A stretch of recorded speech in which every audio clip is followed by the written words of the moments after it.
So hey guys, welcome back to the channel. This is the third part of the story, what if Naruto and Sasuke gain memories of their past. If you guys enjoy this what if and want more, comment down below to let me know. The comments on videos really help me out a lot. They motivate me to upload more frequently, so please do comment down below. Before I start, please do support for more awesome contents and leave a like and don't forget to subscribe to the channel. And share this video with your friends and also check out the descriptions and check out the playlists. With that out of the way, let's start. Yamato darted around the Namikaze house rather aimlessly.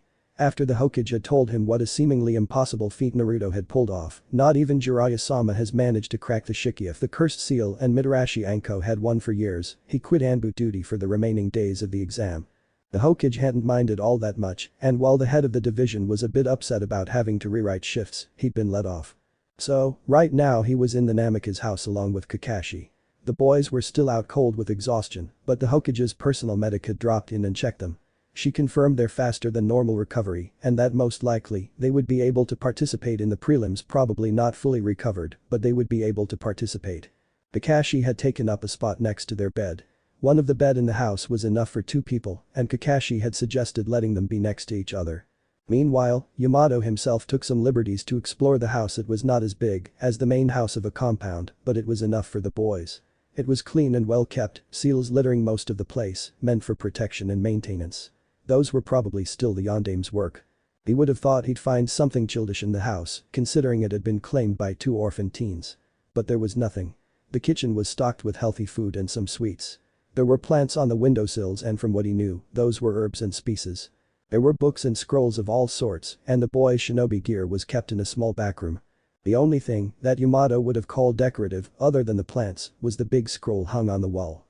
One corner of it had a dragon, holding a sun between its claws, while across from it was a black tiger with white stripes, guarding a crescent moon. The middle of the scroll had the same circle moon symbol he had seen the boys wearing on their clothes. Balance of power, use force only when there is absolutely no other choice. Respect for life in all shapes and sizes, as well as respecting the dead. Inner understanding and calmness. Negotiation, rather than violence. Importance of connections, family and friendship, fine balance between friendship and leadership. Perceptiveness, determination and believing in the best in the hearts of people, useless proved otherwise. Yamato raised an eyebrow as he read the 6 neat lines of kanji. Those were interesting points they'd written there. But he could see it in the boys. He could see that they lived by those points pinned to the wall. Only now, standing in front of the massive scroll, reading it, did he realize just how different those two were. Half of what was on that scroll, other graduates would not understand. Hell, there were even some adults who didn't get the meaning of balance of power, inner understanding and calmness. Yamato shook his head, shocked once more at how mature their students were. Half the people he knew weren't like the boys, and those people were twice their age. He also noticed a small, homemade shrine. Made completely of wood, littered with seals and the 6 candles on it burning with unfamiliar powerful black flame. The flowers on it were fresh. Sakura and chrysanthemum. Well, he recognized the flowers, he didn't know their meaning. Perhaps he should ask Itachi later. The Yamanaka knew such things, owning a flower shop and all that. There were also seals on the shrine, ones he could read meant for remembrance. And repentance. Odd. He mused, what is it that they don't want to forget so badly? And why would they want to repent? He remembered what Kakashi had dropped one night when they sat together in the Crypt Kunai. They were the very last customers to leave the bar and it was in the last hours, when it was mostly empty, that Kakashi shared his thoughts. About what he'd seen the boys summon and what the Hokage had told him. How he heard Sasuke call the blonde Asura-chan. At first, Yamato thought that his friend was going mad, but the more he thought about it, the more sense it made. Could it be possible? Was Kakashi perhaps not as mad as he thought and the boys were not who they claimed to be? The Mokuton user groaned and rubbed his forehead. These two were a constant massive headache. Why had he even agreed with the Hokage to teach the boys? He was brought from his musings when he heard a soft groan from the room. Throwing one last glance at the wall decoration and the shrine, Yamato hurried into the room. Morning, sleeping beauty. Kakashi greeted Sasuke, lowering his icha. The Uchiha growled, glaring at the haddock. Call me that just one more time and I'll fry you alive, commoner. Yamato flinched at that. The Uchiha and Senju, as well as the Uzumaki, were kind of considered the royalty of Konoha, being the 3 clans who founded the village. But with all 3 clans mostly gone, the survivors few and scattered, it fell forgotten. The contrast between the founding clans and the others had faded over time, and by today, it was non-existent. In fact, perhaps the Haika could be called royals now, with their great numbers, political power and their old lineage. But that was something no shinobi dared to voice. The contrast had faded, so Sasuke using such a word against Kakashi was very harsh. And uncalled for. Sasuke. Yamato admonished lightly, drawing the black eyes to himself. That was uncalled for, even if he made a jab. Sasuke looked irate for a moment before his expression smoothed over and he rubbed his face. Gomen nasai. I'm not in a good mood. He said, throwing a look at Kakashi. Kakashi hummed. Forgiven. Usoppus, I should have stayed quiet or should have expected a bad mood, at least. How are you feeling? I hate chakra exhaustion. Usoppus Obito had drawn in some of my chakra into the thing, to tune it for use. He groaned. The next time I see that reptile-faced moron, I'm frying him alive. That was Orochimaru you faced. Yamato pointed out seriously. You would just get killed, trying to pay him back.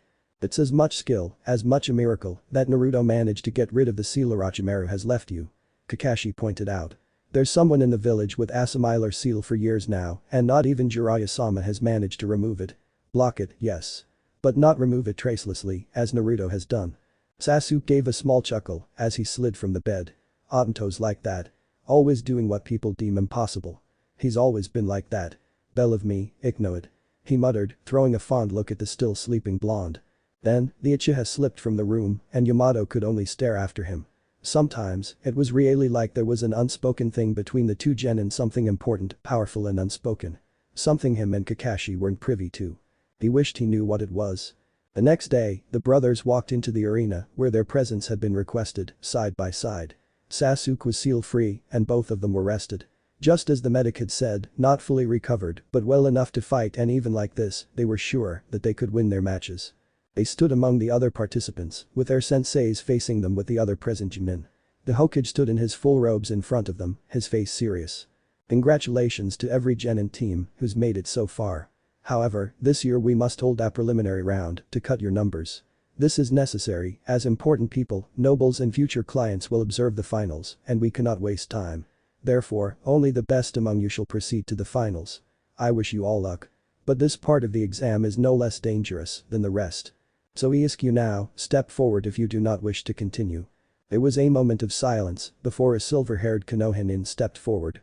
Sasuke and Naruto recognized him from before Yakushi Kabuto. I wish to foreheat, Hokage-sama. The gathered higher-ups gave him a look before the village leader nodded. Very well. You may leave, Yakushi-kun. As the Hokage stepped back, a brown-haired genin took his place. Congratulations for making this far. My name is Jack Mahade and I will be the proctor of this exam. The matches will be one-on-one until knockout or foreheat. I will ask everyone to retreat and watch from the sidelines. Only Uchiha Sasuke and Okado Yoroi are to stay, as theirs is the first round. With the instructions given, the genin slowly retreated. Naruto stopped for a second and bumped fists with his brother. Be quick. Sasuke gave a small snort, his sharingan flashing. He won't know what hit him. Sasuke took his spot on Hate's left, and as the proctor stood between them, it was almost like his childhood. Indra stood on the water, sun shining and glinting on the mirror-like surface, his hand raised in a half-ram seal, Asura opposite him. His brother's brown eyes glinted with determination and Indra couldn't help the smile that sneaked its way onto the corner of his lips. Asura was determined to beat him one day, and whenever they sparred, he could see that desire in his eyes. This was no different. Their father's face was calm, his eyes studying every single twitch to correct any mistakes they may make. He stole a glance at their father, along with Asura, before their gazes met again. Hajime. Their father called, as if he'd sensed when their eyes had met. Past and present overlapped, as Hate leapt from their path. Sasuke leapt forwards, pushing chakra into his feet. Yoroi met him halfway, and they started trading blows, each strike faster than the previous one. The other was good, Sasuke had to admit. His eyes narrowed when he felt the other touch his shoulder. He felt that drain his sharingan blazed, and he saw it the flow of chakra from his body into his opponent's. Yoroi smirked. So you've noticed. Maybe you have some of the skills the village was so fond of saying you possessed. Sasuke growled and channeled some lightning chakra off his feet and kicked Yoroi. The other genin went flying from the force of the blow, shocked by the lightning. Meanwhile on the sidelines, the other genin and their senseis watched in interest. Huh. That's not the Uchiha style he's using. Naruto glanced to the side and his eyes fell on the Sandame's son, Sarutobi Asuma. No, it's not. He said, drawing the other's attention to himself. But why wouldn't he use his clan style? Ino asked as she stole a glance towards the fighters. Naruto gave a small snort as his gaze slipped back towards the arena. N+Om is many things, but not an idiot. The Uchiha's style is known among even those who are not members of the clan. So, he's come to the conclusion of using his own style instead, one that is not known. True, taking into consideration his obvious abilities like the active sharingan, there are things which can be used to calculate his moves, but it's not as blatantly obvious as the interceptor fist. Naruto smirked. Besides, the big-mouthed bastard forgets N+Om his speciality. His speciality? Asked Kiba in confusion, looking at Naruto before his eyes were diverted to the stadium. Sasuke shook his head as he saw his opponent stand up slowly. You're a fool if you believe such blows do me any harm. You may be able to absorb chakra, but that does not guarantee your win. Yoroi growled. Does it not? You've no chakra to perform any jutsu. Sasuke laughed, the sound was quiet and scratching. Mocking to the last note. Don't I have? Check again. He jumped into the air and formed a horse seal. Katen. Nkamakyaku fire release. Great fire annihilation, the chakra in his body ignited and he breathed out a great dense wave of flames that lit the arena in an orange glow. Whoa. I didn't know the bastard could do such jutsu. Kiba exclaimed. Naruto growled, glaring at Kiba. Watch your mouth, Inuyasaka-san. You're speaking about my brother. He warned in a cold tone. And it's his favorite move from all his Katen repertoire. Kakashi. Kurenai growled. That's ab-rank jutsu, which needs low Jumnin reserves at least. Why are you teaching such things to Genin? He did not teach N+Ama anything. Naruto cut in again, that thing was invented by Uchiha Izuna, Madara's younger brother. Later, after Izuna's death, Temekiku became Madara's signature move, which he further developed and wrote down as years went by. We browsed the library and after he was sure he had enough chakra to safely perform it, Sasuke started learning. As the heir of the Uchiha clan, he needs not the consent of anyone to learn moves from his own library. The others stared at him in shock. You know awfully lot about that thing. Shikamaru pointed out. Naruto laughed. He's my brother, Shikamaru. My best friend and brother in everything but blood. Wait, scratch us, my blood brother now. Of course, ik know things others don't. Blood brother? Kakashi arched an eyebrow. Naruto shrugged. Blood pact. As simple as that. When? Yamato asked in surprise. Naruto chuckled. And Nami. After the little punk forced him to speak more in one go than he usually does in a week. Yoroi cursed, barely avoiding the wide wall of flames. Sasuke landed in the arena gracefully and he did another set of seals. This one was his personal invention, based on amaterasu. But, unlike amaterasu, it didn't need an active mangyeko to be used. As such, his brother fondly called it the ultimate form of Katen. Ninshk. Shiroi Han. Shinobi Creed. White flames, he murmured, his hand raised in a seal tiger. His chakra spiked, the levels rising until the bluish energy actually formed a visible shroud around his body. Yoroi tensed at the release of such dense energy and Sasuke couldn't help the smirk that formed on his lips. Now, you'll see what I'm capable of. Try stealing this chakra, bastard. Naruto cursed loudly and colorfully as he saw the chakra shredding his brother. N+Ama. What in the name of the Shinju are you doing? Do you want to incinerate the entire place? He called. Everyone looked at him, but he ignored it. Wait, you know what he's doing? Asked Asuma. Confusion was written all over his face, along with some shock. Naruto cursed again, watching his brother's next move with worry. God damn it. The last time Indra had used those flames with such strength, it had burned down their compound. Temeshitsu was a powerful move on its own. Coupled with the white flames, which didn't tire the body as much as amaterasu, it was utter destruction. He's about to turn this place into a pile of ashes. He murmured darkly, his mind flashing back to the destruction left by the flames. Sasuke rolled his eyes as he heard Naruto's worried and angry call. Instead, he molded his chakra, ready to finish the match. Shiroim no. Nkakik no jutsu white flames. Great fireball technique. The fireball that formed from his flames was blinding white with traces of blue here and there. It was beautiful. Beautiful and deadly. Then, it sped towards the enemy at great speed. Yoroi just barely had time to dodge, but even then, he wasn't fast enough. The white flames caught his clothes and burned it away at a fast rate. Noticing the problem, the genin threw himself to the floor with a cry to douse the fire. Meanwhile, the fireball collided with the wall, leaving massive scorch marks and some smaller cracks at the center, shocking the spectators.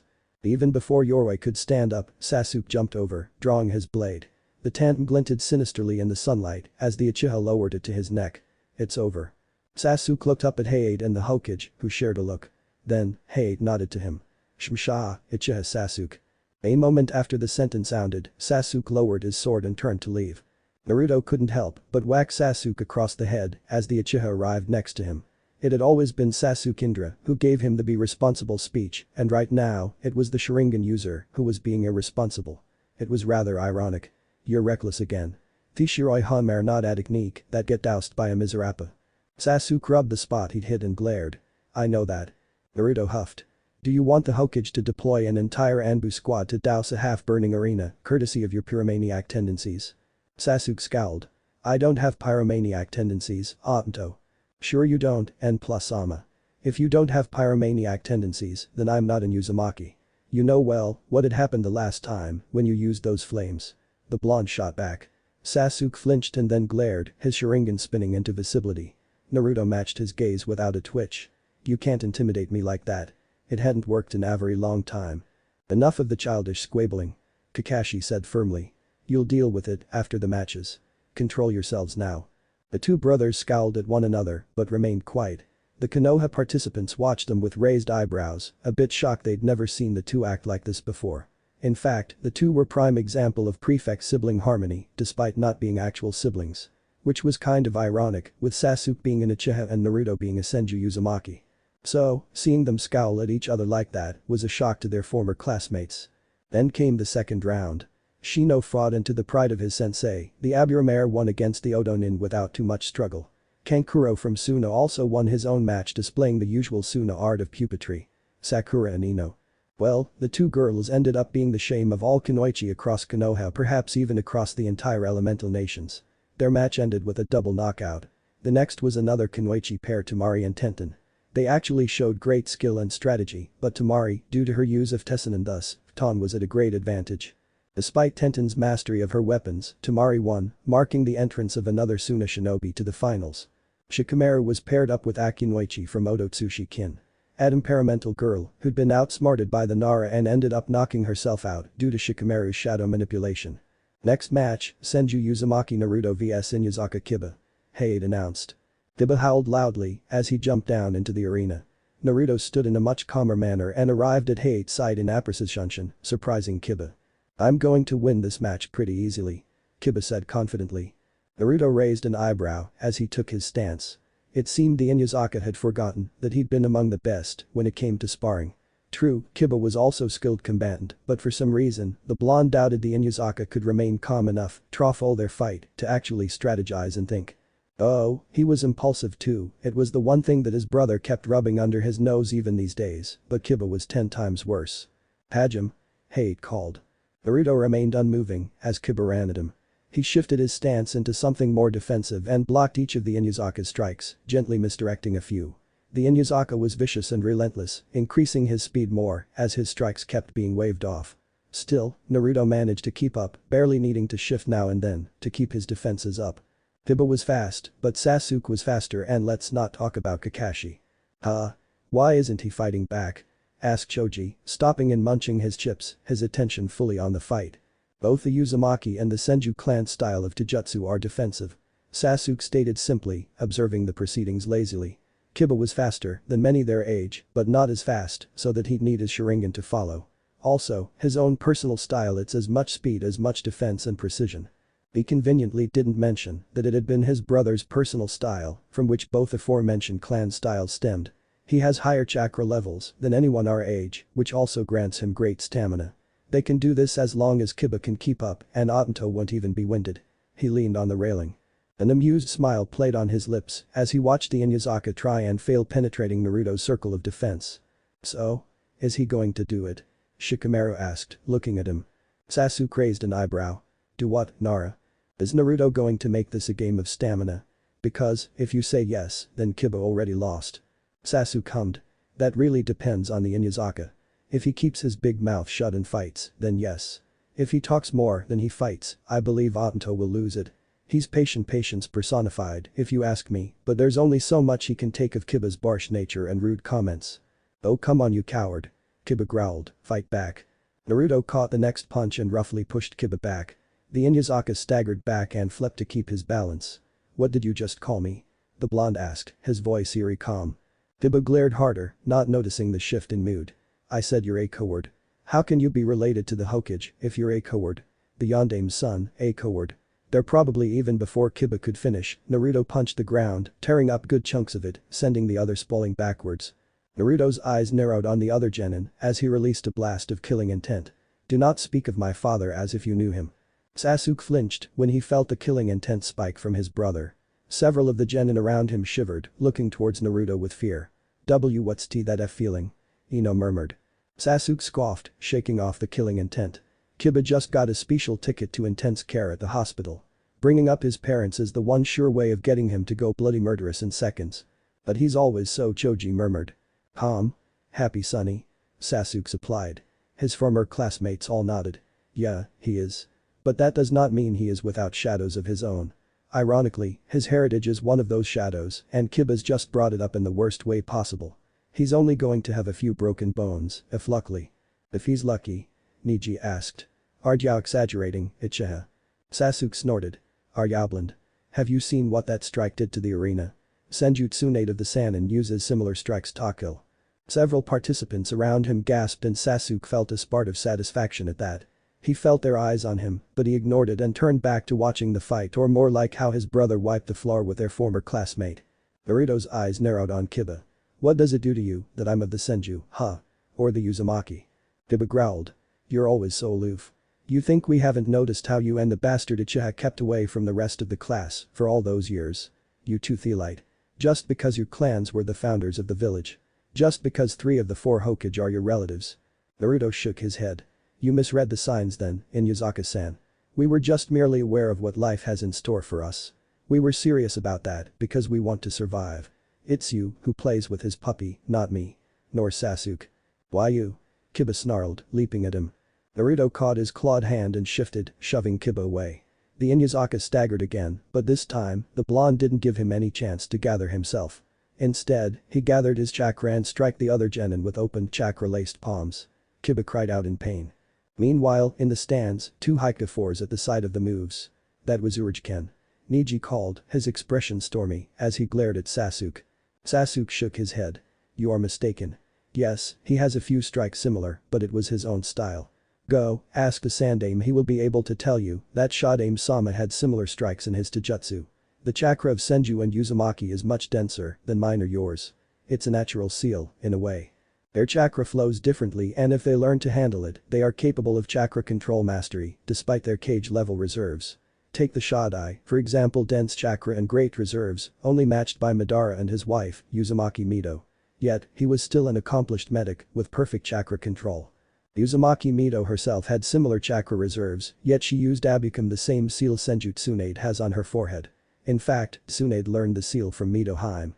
That thing is the mark of truly perfect chakra control. Naruto-kun's chakra C control is really that good? Hinata asked quietly. I mean we need perfect chakra C control to use our T taijutsu. Remember him having P problems W with a leafy exercise. He's really that good.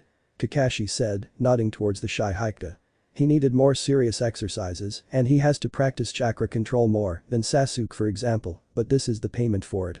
He's not on medic level like Tsunade-sama, but compared to how much chakra he has, this amount of control is impressive anyway. While Sasuke and Kakashi were clearing up the confusion around Naruto's taijutsu and chakra control, the Uzumaki himself was about to finish the match. He had mostly dodged Igatsuka but it still drew blood, which pissed him off. Naruto frowned down at the large gash, which was already steaming from the combination of his and Kurama's chakra, healing at a visibly fast rate. Kiba's eyes widened as he saw how fast his wound healed. What the hell? Naruto chuckled. And that's why I didn't have to worry about the hospital, unlike you. He did a series of hand signs, releasing his chakra. Water gathered around him, slowly taking shape. What the fuck, Kakashi? Asuma called, his cigarette falling to the floor. You didn't say the kid was proficient with Suiton, like the Nidaime. He isn't. Sasuke said dismissively, a half grin on his lips. He just knows enough to use some water from the air, like the Hokage had, and he has more than enough chakra to spare to create water out of it. I prefer Raiten and Kaiten. He mostly works with Suiton and Doton, occasionally Futon. Asuma looked at the Uchiha as if he'd lost his mind. The kid speaks about elemental manipulation on the highest level and he's commenting on it as if it were child's play. What are you two made of, Uchiha Sasuke?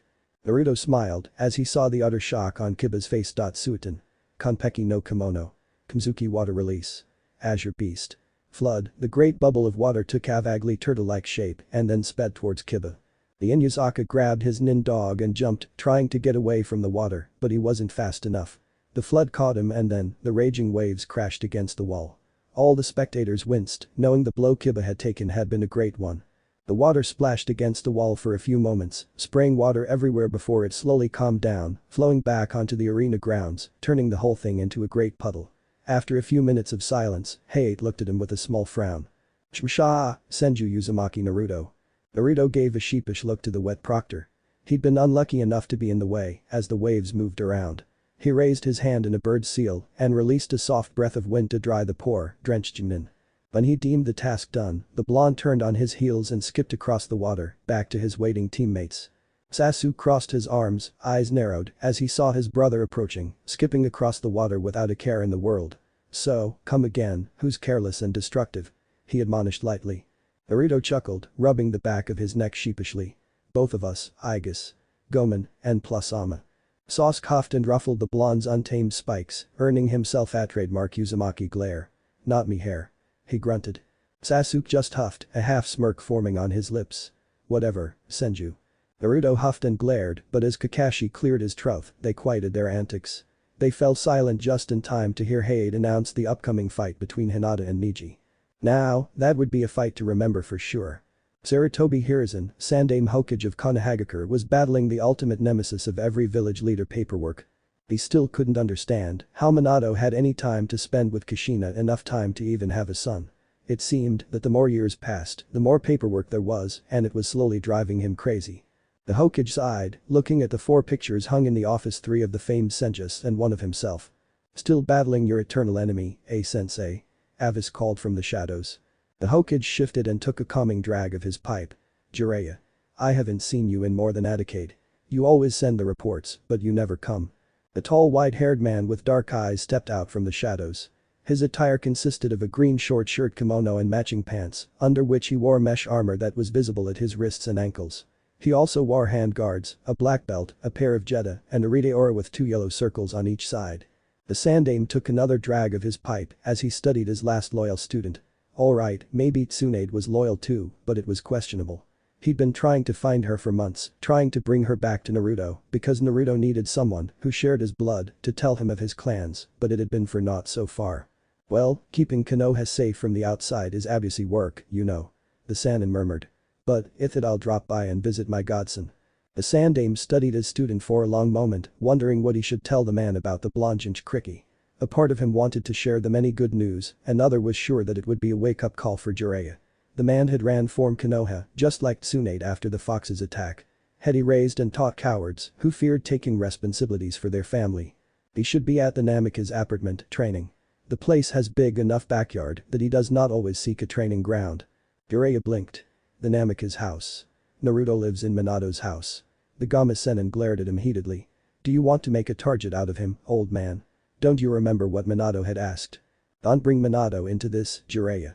The Hokage warned. I had my reasons to reveal his heritage. He's mature enough to handle it. And if you say I failed the boy, perhaps you are right and I had. But so had you, his godfather, whose face he does not even know. The student flinched, as if he'd stuck him. Sensei. Let's not speak of this, Jiraiya. He said. It's better for both of us. You will find him at the Namikaze house, but be prepared. The Sannin blinked and arched an eyebrow. Prepared for what? The Hokage took a drag of his pipe. You will not find a clueless child. You'll find a sharp, talented shinobi who has every chance of outshining his parents in the future. Sasuke was sitting calmly in the backyard of the Namikaze house. It was hard to call the place their house, even if it was, meditating and stretching his sensory. Naruto was inside, preparing their food, as they were done with one half of their training. The rest would come after a few hours long break. So it was no surprise that with his senses fully alert, he noticed the powerful chakra signature creeping in. It was as powerful as he remembered Orochimaru's, even if without the vile, slippery feeling. This one had a feel of fire to it. Sharingan active and his tenten crackling with lightning, the Uchiha leapt at the intruder, flaring his chakra in the process to warn his brother. What the hell are you? He demanded coldly, releasing a wave of killing intent. The white-haired man stopped, his dark eyes a margin wider than normal, surprise flickering off his features. Then, suddenly, the ground around him broke and he was bound by dull golden chains. What the? The man called, tugging at the chains. Sasuke felt Naruto approaching, the blonde releasing his own killing intent. "My brother asked you a question, stranger," he said warningly. "Answer." The man looked at Naruto and suddenly, his expression was as if he'd been punched in the gut Senju style. "Kami-sama above. You're all Minato." And in Kushina's eyes. Sasuke growled, now even more wary that he'd heard his godmother's name. He brought his sword in front of the man's face. "What do I want here?" he asked, puncturing each word with killing intent. He saw a flash of respect in the man's eyes, but he could also tell that the older was uncomfortable either from his kai or from the chains, perhaps both. The man tugged at the chains, but when he realized they held firmly, he sighed and stopped his attempts at escape. "I'm Jiraiya of the Sannin. Sarutobi-sensei said I'll find you here. I've come to speak with you, Naruto." Sasuke shared a look with his brother. If the Sandaime had sent him he could be. Slowly, Sasuke allowed his eyes to revert to their natural black, his blade touching the ground, and took a few steps back to stand next to the blonde. Naruto carelessly waved a hand and the chains unwound and disappeared, releasing the Sannin. The man gingerly rubbed his wrist and nodded towards Naruto. "Strong chains. I remember that hers hadn't been this strong at your age. Kushina would be proud of you." Naruto gave a slow nod. "Arigato. I have to live up to my heritage." Naruto's eyes swept the man over once more before he nodded towards the backyard. "Come, have a seat and you can tell us then why you sought me." They walked to the porch where Sasuke sat and Naruto was about to disappear into the house but then stopped, looking at Jiraiya. "We were about to eat. Would you care to join us?" The Sannin grinned and nodded. "I'd thank you. Been a day since I ate." Jiraiya sat on the grass across from him. "And what brings an uchiha to these grounds? Few of your kin liked Minato. Fugaku and Makoto were their friends, but otherwise, no one liked him all that much." Sasuke rolled his eyes. "I would say they were being based, but since no one knew about the Yondaime's lineage, I think that can be ruled out. Why they didn't like him is no concern to me anymore. Naruto is my teammate and the only one interest with my life, and that is it." The Sannin blinked at him. "Based."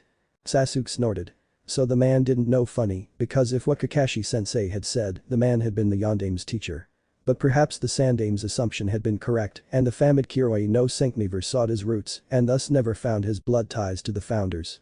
Even before more could be said, Naruto returned, balancing 3 steaming plates of origiri. Sasuke's eyes shone at the sight of the delicious food. His little brother was a true genius when it came to cooking. He could barely stop himself from snatching away the plate.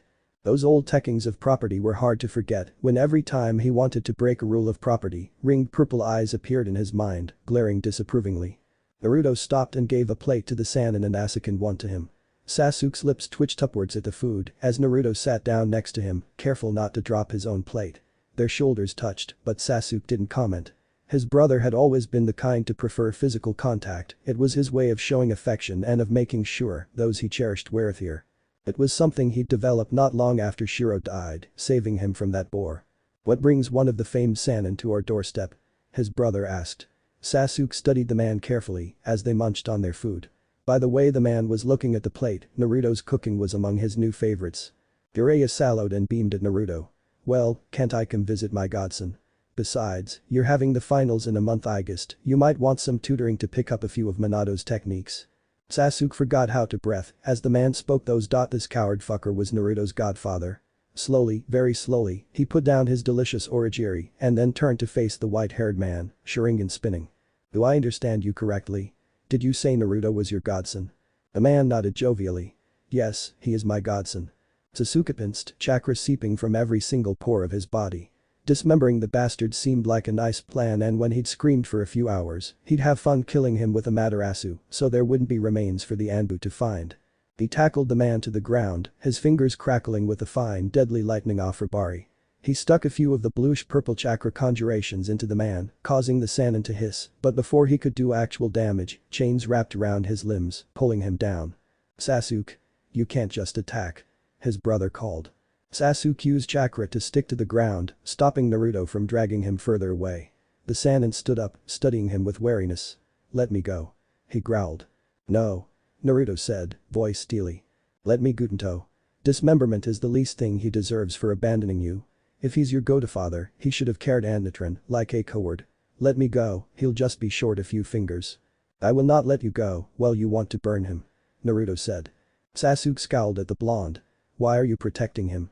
He'd deserve what's coming for him. Let me." "I'm not protecting him, and plus I'm protecting you." Attacking Afro Konoha shinobi has consequences. We don't need to deal with those. Sasuke glared coldly at the shocked Sannin. If he's short a few limbs for abandoning you, I will gladly take the consequences. Naruto walked up to him and placed a hand on his shoulder. Don't. Petty revenge is not worth it. The Uchiha scoffed at the Sannin, but slowly eased his body. Naruto smiled and his chains were retracted into his body again. Then, Naruto helped him stand and when he was on his feet he walked over to Jiraiya. Naruto I. Even before the Sannin could form his words, Naruto moved. His chakra-coated fist collided with the man's stomach and the older doubled over with a groan. That's for running away and being a coward so much that I didn't even know your name. He hit again and the Sannin couched. And that's for breaking the Senju Uzumaki policies of tight-knit family. You are not one by blood, but if they chose you as my godfather, it's as good as being acknowledged as part of the clans. And you broke the sacred rules of family Sannin. Naruto took a few steps back and glared. Begging from my property or I will call the Anbu. Do not seek me again, useless. You've learned what it means to be part of a family. Naruto. My parents are probably turning in their graves and regret trusting you. With those words, Naruto whirled on his heels and stormed inside. Sasuke's eyes flashed with the sharingan as he glared at the man. Breaking the trust of an Uzumaki is the worst thing a person can do. Pray to Kami he has more of the Senju mercy in him rather than the Uzumaki temper. Now live before I alert the Anbu. Sasuke found his brother in his room, cradling Shiro and battling his tears. He didn't need enhanced sensory to know how the blonde was feeling. It was written across his face, clear as day. Sad, angry and disappointed. Obito? He asked quietly. I'm at a disappointment, a minute. Like I used to be. So even those who are supposed to be my last family have abandoned me. Tsunade does not answer the summons and my godfather only shows his face after more than a decade. He whispers softly. Sasuke froze, his eyes widening. Those words were of one whose spirit was broken. He could not believe that this had broken his brother. But perhaps this had been the last drop in the glass before it had overflowed. The shame on the family so much that even my last living relatives leave me to my own devices without even bothering to meet me. Sasuke twitched and a part of him wished he had removed at least a few of the Sannin's fingers. He took a deep breath and tried keeping a calm head. He settled on the bed next to his brother and hugged him. You are not a disappointment. I am. He murmured. I am and I had always been. Perhaps Autumn-sama should have chosen you and then we would not be in this mess today. You are not a disappointment, do you hear me, Otatsuki Asura? He hissed softly. You're stronger than I am in many ways. You succeeded where I'd failed and vice versa. We should have never fought. We stand side by side. So, even if the sorry excuse of a Senju, of whom you have every reason to be ashamed and her no good teammate leave you behind, even then, we have each other. We're brothers, remember? Naruto smiled and nodded, leaning into him. And Kakashi and Yamato are still here. You, them and me. The four of us. Naruto sniffed, his breathing slowly calming down. Yeah. The four of us, like a family. Almost like back then. Sasuke hummed, his eyes shifting. Yes, Obito. Like back then. He said softly, his hands drawing small calming circles on the blonde's back. He let his chakra wrap around his brother and the Tomo in his eyes took a complete turn as the technique took effect. Genjutsu. Nemurutsuki illusionary technique. Slumbering moon. When he was sure Naruto was sleeping and firmly under the effects of the genjutsu, Sasuke slipped out of the bed and pulled the covers over the blonde. He petted Shiro and smiled at the dog. Watch over him for me, will you, Shiro? The dog gave a small bark and settled on the empty spot on the bed, his fur brushing Naruto's face. Reassured that the blonde was now fine, Sasuke disappeared in a swirl of leaves. Sasuke landed gracefully in the Sandame's office, just as he'd calculated. And to his satisfaction, the Sannin was right there. With another precise shunshin, he was right in front of the man, and he kicked him where Naruto had hit before. The hit scored, as the man hadn't expected it. The Sannin groaned and reached for the sturdy desk to remain upright. The Uchiha glared down at the white-haired man, his sharingan glowing ominously. If you make Obito cry again we are on the Rikiden, I'll fry you before I diss you to my summons for dinner. Sasuke-kun, would you please refrain from violence? The Hokage asked. What is the reason for this anyway, if I may ask? The bastard trespasses to private property, but despite that, Naruto invited him to eat. Sasuke growled, and then he had the balls to say things that broke my brother and made him cry. He spat at Jiraiya. Some godfather you are, leaving him alone for all his life and then making him cry. Sasuke growled. Oh no. I didn't give a fuck about what you have to say. Family comes first, no matter what, and you seem to have forgotten that. Now, my summons will be guarding the house, and if just one of them notices you nearby, I will gladly tell my senseis what you've done. I'm sure Kakashi-sensei Sasuke smirked when he saw the older man pale at the name, will be most delighted to share his thoughts with you regarding your godfatherly behavior. He took a few steps back and looked at the Hokage. Sandame-sama, with all due respect, keep your failure for a godfather away from my brother. Any more emotional trauma and I can't be sure he will bounce back and actually succeed in containing the fox. His eyes narrowed on the Sannin. We wouldn't want Konoha in ruins because of an incompetent coward godfather, nah? The Sandame nodded grimly. I will take your request into serious consideration if you believe it affects Naruto so much. Sasuke could barely stop himself from grinning triumphantly when he saw the white-haired man gape at the Hokage. Sensei. Inchkriki need mental and emotional stability to contain their bijk. That is a fact we know, regardless of which of the 9 are mentioned. The older man said, his gaze flickering to his most loyal student. Sasuke has been living with Naruto for years and I trust his judgment when it comes to his own brother, Jiraiya. For now please, stay away from Naruto. The Uchiha dipped his head towards the aged leader. Arigato, Hokage-sama. Now, if you forgive me, I have Aperturbed brother to return to. Objective accomplished. Sasuke thought and then he was gone. The sun was just barely above the horizon, but the Namika's apartment was already full of life. Inside the house, 2 shadow clones of Naruto were preparing breakfast. The brothers were already outside, going through their warm-up spars and target practice. Shiro sprawled in the shade of a tree, watching them and munching his meat, which Sasuke had given him before they'd started. Naruto smirked, avoiding his brother's kick and delivering his own strike. Sasuke tried avoiding the chakra-laced punch, but he proved slow, and despite his effort, the blow connected not where the blonde had intended, but since it was laced with chakra, it still sent the sharingan user flying backwards. Sasuke flipped in the air, landing unsteadily, his back pressed against the wooden fence of the house. He winced a bit as he tried moving his right arm. Chakra-laced punches and medical knowledge were not a good combination. He could see why the Shodai and Tsunade were hailed for their taijutsu prowess. This round's mine. His brother said with a grin. Sasuke chuckled and stood up. Yeah, it is. But I win the previous one and the first round had been a tie, so we're equal. He walked over to the blonde, who immediately noticed how awkwardly he held his shoulder. We are. Naruto agreed. Now, let me have a look at that. Can't have you injured, can we? Sasuke didn't even comment. It was their usual routine. They'd spar and try to break each other's bones, and at the end, Naruto would patch him up. By then, Kurama would be working on Naruto's own injuries, and once Naruto was done with him, he'd direct his chakra so to help their grumpy bitch brother.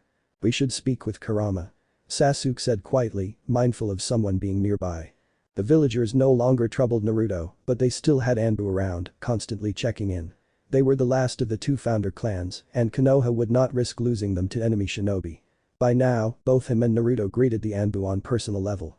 The only thing they didn't know were their names, but that was how it's supposed to be, so they never pried. Knowing Yamato and Kakashi was different. Naruto blinked at him, but the green healing chakra didn't waver. Huh? Why would you say that? Sasuke closed his eyes for a moment. We're trying to set things right, aren't we? We can't do that when our siblings hate us. Not right. I know that once I had a different weave of them, but it was not right. We're family. I scoffed on the Sannin for not knowing what family is like, leaving you behind, but we did the same. We left the 9 of them behind, Obito. They may never forgive my betrayal and I will understand Kurama the most, really, but they should not leave you. Naruto's hands dropped, done with the healing, and he smiled. Then, come and let's speak with him. Kurama was jolted to full awareness when Asura and Indra appeared, or Naruto and Sasuke, as they went by now, not that he could get used to calling the two Otatsuki by such weak mortal names. Because no matter their faults and the bloodshed they'd left in their wake, Kurama respected power. And his 2 human brothers had power in spades. Kurama and Sama. They greeted, as respectful as ever. Kurama swissed his tails irately. A part of him could believe that Asura meant the respect in his tone, but Indra was too detached, too arrogant, and cold to Indrado mean the respect that seemed to color his tone. Kurama scoffed mentally. Even now, when he was behind bars when the 2 claimed to work on rectifying their mistakes, Indra was mocking him. Asura, Indra growled. Why seek me now? Asura arched a blonde eyebrow. Gods, it was so annoying to see his brother being the tiny clone of the nuisance Senju who'd imprisoned him that night. Of course, it was only appearance and genetics, but it was bothersome anyway. Hadn't we come to visit our own brother? Asura asked. Don't tell me you've become a recluse over the decades so much that even when someone offers friendly company you would rather be alone. It's hard to read you these days. He huffed. Your ancestors, descendants, whatever, were anything but kind to me. It is due to your latest transmigrants that I'm sitting behind these bars today, so excuse me if I'm skeptical of your motives. You can't tell, you say. Indra spoke, his tone just a touch scratching, but that's a lie, because you were always capable of telling others' feelings. You just don't want to see that we are honest because it is easier to hate, is it not? Kurama growled, inching closer to the bars and releasing a blast of killing intent. To his disappointment, neither of his brothers even seemed to notice his chakra. Oh, look who's speaking, traitor. He has long repented for his mistakes. Asura said quietly. We stand side by side now. Just as I had promised Atma-sama on his deathbed. It promised him there would be a day when Indra and I would stand side by side, just like when we were children. This is that time. Kurama flashed his teeth at the Sharingan user. How can you be so sure? What's the guarantee he will not use his eyes against me, like Madara and the masked fucker had done? Asura huffed. If you look at the things from that angle, then my chains and Mokuton can also be used against you, as my great-uncle and great-aunt had done. The blonde's violet eyes so much like Kushina's yet so different narrowed on him. Let us not continue this poisonous cycle, Kurama. This is a different life. Let us work together for the betterment of this world, as Atma-sama would have. Kurama almost caved in. Asura was very good when it came to speaking. He could understand how Hashirama had gotten so many to fall in step with him. The tree hugger, literally. Seriously, that moron was the embarrassment of the entire Otatsuki line, had the same uncanny ability to convince others as Asura. Perhaps it was the similarity between Hashirama and Asura why his capture and sealing had hurt so much. The Senju had been like his brother, yet he wasn't his brother. But now, his brothers stood in front of him in all their glory. Their appearance was different, but the water of the lake reflected their previous appearance. Familiar brown hair and eyes and the powerful presence. The presence, the power only an Otatsuki could ever hope to possess. And these two possessed it. They weren't Asura and Indra, yet they were Asura and Indra. Reincarnation was odd like that, especially if those involved remembered the life they were not supposed to, like now. But could he trust them? Could he trust Indra after all that had happened? He looked at them. Asura's violet eyes were hopeful, pleading with him to listen. Kurama's red eyes shifted and he was met with pitch black gaze, pitch black, like Madara's had been, before the Sharingan burned in it. And then, suddenly, the most unexpected thing happened. Indra bowed to him. Atsuki no Urashi had never been the one to openly show respect to others, only those stronger than him, and there had been only two people stronger than Indra. Their father and uncle. Asura didn't count, as he'd come to his power gradually, and by the time the brothers' power was in the same range, Indra was too far gone to care for anything but revenge. Omanasai and plus Ama. I know that my actions had brought suffering to you and the others. I can't take those actions back. But I can make sure things like those won't happen again. He raised his gaze again. And I can hope that in the future, all 11 of us can stand together as family. To show the world what was the true legacy Atma-sama had left behind. To show them what peace and coexistence is, untainted by mistrust and hate. Kurama stared at Indra in shock. Cold, prideful Indra had bowed to him and apologized. Was he caught in Ajinjutsu again? And was that regret which he was feeling from his older human brother? We're sorry, Kurama. Asura whispered softly, his voice thick with tears. I meant it. As shocking it was to him, after years of hate and mistreatment his brothers were right in front of him and they meant their words. Kurama shifted his position and looked at the two tiny humans in the eyes. So tiny compared to him yet with enough power under the fragile exterior to level mountains and carve valleys. Those were his brothers, fragile yet powerful. More powerful than the humans of present day could comprehend. You're forgiven. He said slowly. Indra's gaze found his, a spark of hope in his bottomless eyes. You too, Indra. We're family after all, no? Indra's stance eased and a small smile made its way to his lips. Old, stoic Indra, still it seemed, while Asura's face was split by a grin, and suddenly, the seal seemed 10 times brighter and warmer. Asura leapt over to him, his little body pressed against his much bigger one, in what Kurama guessed was a hug. Kurama chuckled at the energetic ball of sunshine, that was his youngest brother. Asura hadn't changed one bit since that last time. The kid soon shifted his gaze and found Indra lingering in his spot, fondly smiling at the blonde. He huffed and made a gesture with one of his tails. Indra seemed shocked and a part of Kurama thought he might decline and scoff, as he used to, but instead, he calmly walked over and hugged him too. Well, him and Asura as well, while Asura still kept clinging to his fur. Kurama huffed and curled his body around the two humans. Arigato, Kurama. Indra murmured. Did he hear tears in the Sharingan user's voice? No, it was just his imagination. Indra was way too proud to cry, and even if headed, he cried where no one could see. It's good to have you two back. He admitted at last. It's good to be back. Indra returned, far less hesitant than Kurama would have thought he'd be. Together again. Asura murmured. Like a family. Yeah, Obito. Kurama chuckled. Let the other 8 sue him for it, but it was nice having his brothers back, cute and innocent again. And it was even nicer that they were hugging him. Indeed, it was almost like so long ago. Are you watching, Autumn-sama?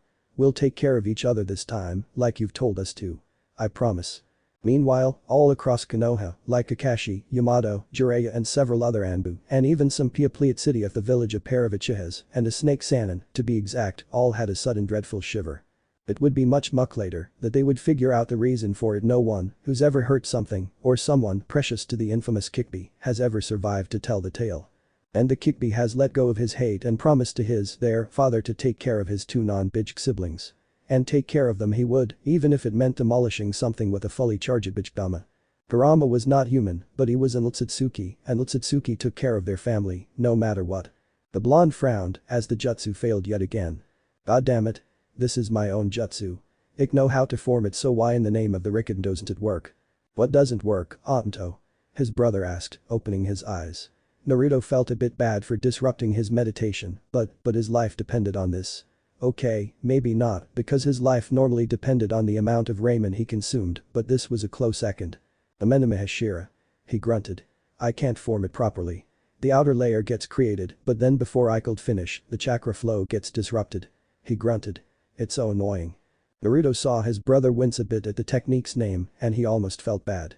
He remembered that Ameneme Hashira had been one of his greatest accomplishments, and at one point, when he'd been using their Bijk siblings' chakra in tandem with his own, the jutsu had crippled Indra's perfect Susanoo, which was no small feat.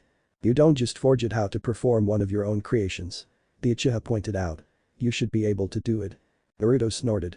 Keyword, N+. I think I know the answer to why you keep failing, Obito. Kurama's voice rumbled into their minds. Now that they'd made up, the fox had created a permanent mental link between the 3 of them, using his chakra and the remains of their ancient Otsutsuki chakra. It was convenient because this way, as long as they were within a certain distance, Sasuke could hear the fox just as clearly as the Jinchuriki. Sasuke arched an eyebrow. Now, I'm also interested in the answer. It's because my chakra leaks into your body irregularly, tarnishing your chakra control. Your control is very good, but considering the complex nature of Ameneme Hashira, it's not enough because you need truly perfect control for it. Naruto groaned. Oh fuck it. How the hell could we deal with this? You either shut me off completely or you change the seal. I'm not saying you release it because your still growing body would not be able to withstand the strain Otsutsuki descendant and transigrant or not. You just have to change it a bit. Say remove the Shinigami's hold because the god himself had left a trace of his power in your body, as per the contract of Thishiki Fujin. It's because of that chakra that mine is so wild. If you change the seal, the contract would be void and my chakra could flow better. It might even be easier since I can have let go of my grudges and we really work together now. The 2 brothers shared a look. Sounds like a plan. The blonde grinned. His brother huffed. You don't have Thiki, Asura. He deadpanned. Naruto blinked owlishly. What? Sasuke rolled his eyes. Your seal is possibly the most complex one-edged Jinchuriki ever had on their body bar the Jibai seal, but that's a completely different category since Autumn-sama's Rinnegan was somehow involved. This means you can't just sit down and scrawl something together to open it. You could do it, but since the Shinigami was involved, messing up a seal could kill you. In short, you need the key which your father had written. The blonde's cry of frustration could be heard all across Konoha. While the boys were preoccupied with training and meditation, Yamato and Kakashi had just finished their well-deserved relaxation, and both of them were ready to return to their duties as senseis. After all, there were still the exam finals to deal with, and while the boys had been good no screech that, the boys had performed fabulously. So, while the boys had performed fabulously, the finals were an entirely different thing. More so, since Sasuke would have to face a half-mad Jinchuriki. Having seen Gaara's condition, both Yamato and Kakashi thanked every single kami they could name for Naruto's parents' knowledge and seals.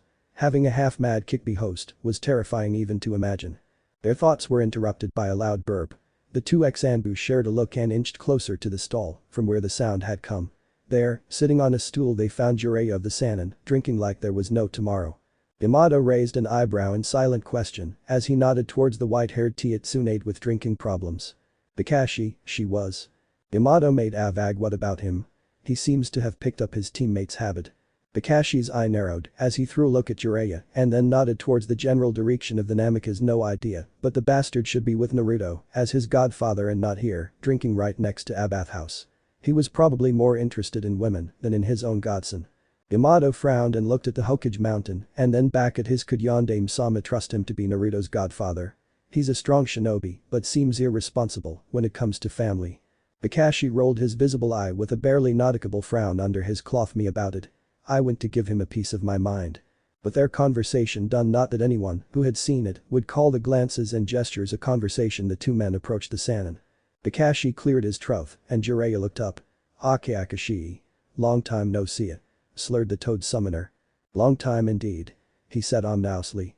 And then, on a random impulse, Minato-sensei would not be happy with him, but Kushina would probably cheer him on, and he was doing this for Naruto anyway. He gave a strong right hook to the man. Strong enough to send him flying from his seat. The few who were present, the owner included, all looked up in shock at seeing him punch a Sannin. As Jiraiya stood up, Kakashi glared and released a wave of killing intent. Where the hell you were all this time? He growled out. Naruto is your godson, Kami, damn it. Minato-sensei trusted you to keep an eye on him. And what doyauto? The moment Sandaime Sama brings him back from the ceiling sight, you're on, like a coward. The Sannin flinched, suddenly all too sober. Kakashi, I might have joined Anbu after they died, the Jinin continued, but at least I kept my promise to Sensei and Kushina-san. I was, after all, among his guards most of the time. He didn't know my name and face, but he knew I could. He knew my chakra because he's a Godam sensor prodigy, and he knew that whenever I and my squad were around, he could sleep with both of his eyes closed. When I took them as my genin, he almost knocked me off my feet, happy to see me, because he knew I was among the few who cared. Jiraiya flinched, looking like a scolded child, and Kakashi felt a spark of satisfaction. He looked so much like the two of them, the older man murmured. And he's even more like them now. Kakashi bit back, and it's something to be proud Toyu, though. Jiraiya looked as if he'd physically hit him, but the overprotective part of him overruled the rational part, so he didn't mind. The bar was so silent that one would hear even a pin drop. I'm sorry. The Sannin murmured. Seems like I failed you, huh? Heck, I failed Minato and Naruto too. Yet, you're still here drinking instead of speaking with your godson. Yamato pointed out with a glare, his tone cold enough to freeze over a fireball. Jiraiya sighed and rubbed his face. Sarutobi-sensei told me where I will find Naruto. I set them out and after idled him who I was, he turned his back to me. Then, his brother literally kicked me out of Namika's property, saying he'd signal the Anbu if I didn't leave. Kakashi wasn't so surprised when he heard that. Him and Yamato were both kinda protective of the boys, it was something unspoken in the village, but Sasuke was on a completely different sort of protective. Heckled imagine the uchiha threatening the Sannin, especially if Jiraiya had upset Naruto, and since the man wasn't for subtlety in things, that didn't involve shinobi business. Well, he'd probably dumped being Naruto's godfather on the boys and in the process, his students had lost it. And now I can't even approach him. The man huffed. Kakashi quirked an eyebrow. How come? The Uchiha student was in a bad mood after I left. He sought the Hokage and constant Sarutobi-sensei that Naruto's emotional turmoil places extra unnecessary strain on the seal. So, I've been banned from seeing Naruto for now and on top of that, the Uchiha summons wolves, I think. Circle the estate and I can't approach because the entire pack would attack me. Kakashi and Yamato shared a half-amused, half-surprised look. Considering how productive this two are of each other, Yamato said, this or something like this was to be expected from Sasuke. And would the situation be reversed, I'm sure Naruto would act like this, too. More lucky over protective, if you ask me. The Sannin grunted. Kakashi hummed. Yeah, they are. He turned away, come on, Yamato. Better visit the boys now. What? Kakashi, you can't just leave me here. Kakashi looked back at the older man. I can and I will. Considering Sasuke's request and the Hokage's approval, I can leave you here. But. Jiraiya was cut off as a loud, frustrated and familiar cry echoed through the village.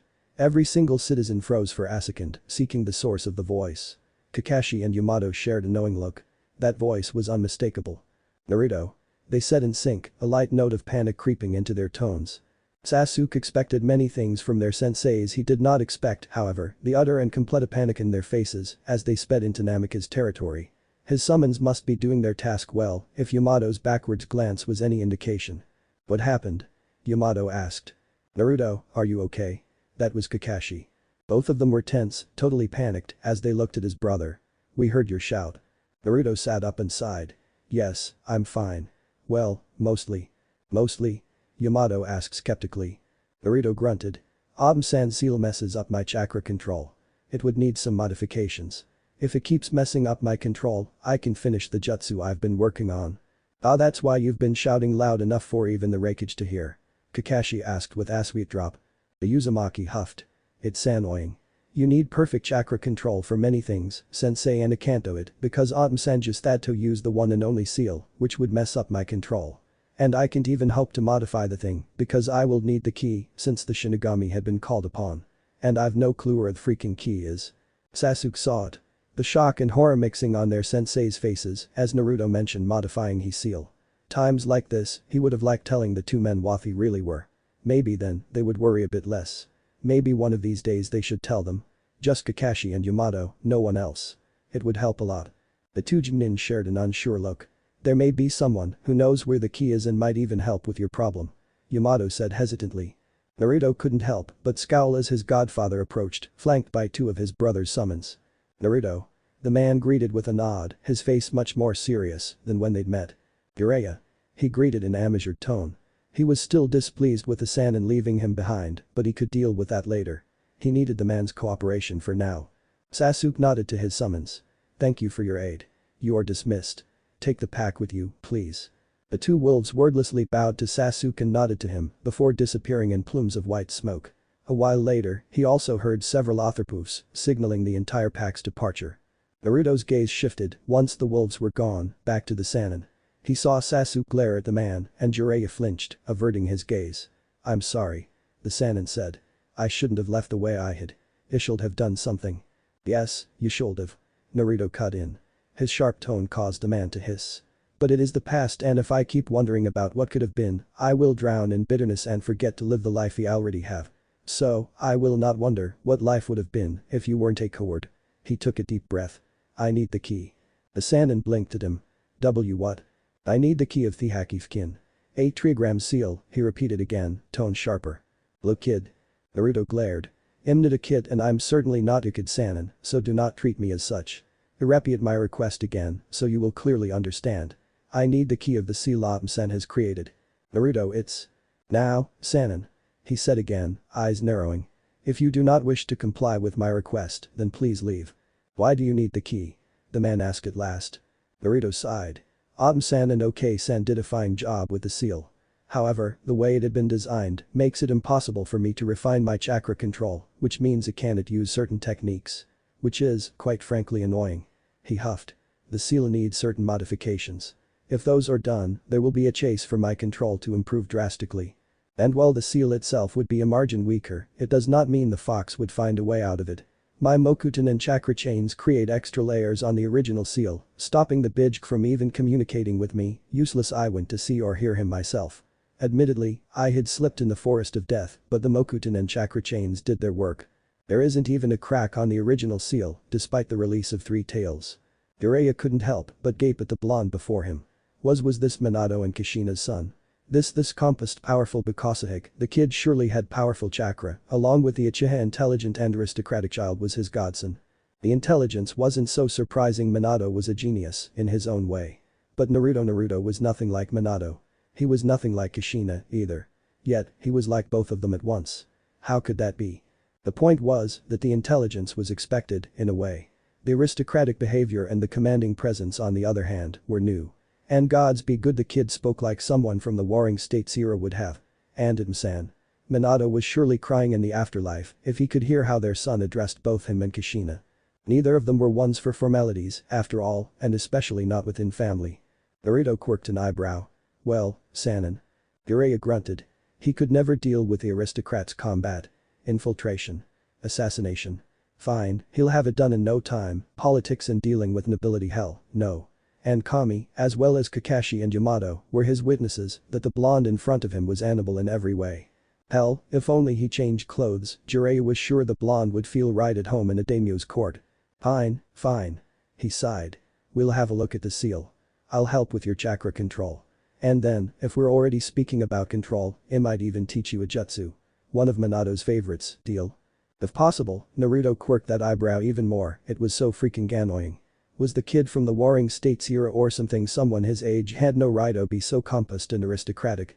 He should be a bouncy, hyperactive knowing Kushina child, disturbingly addicted to ramen and sweets.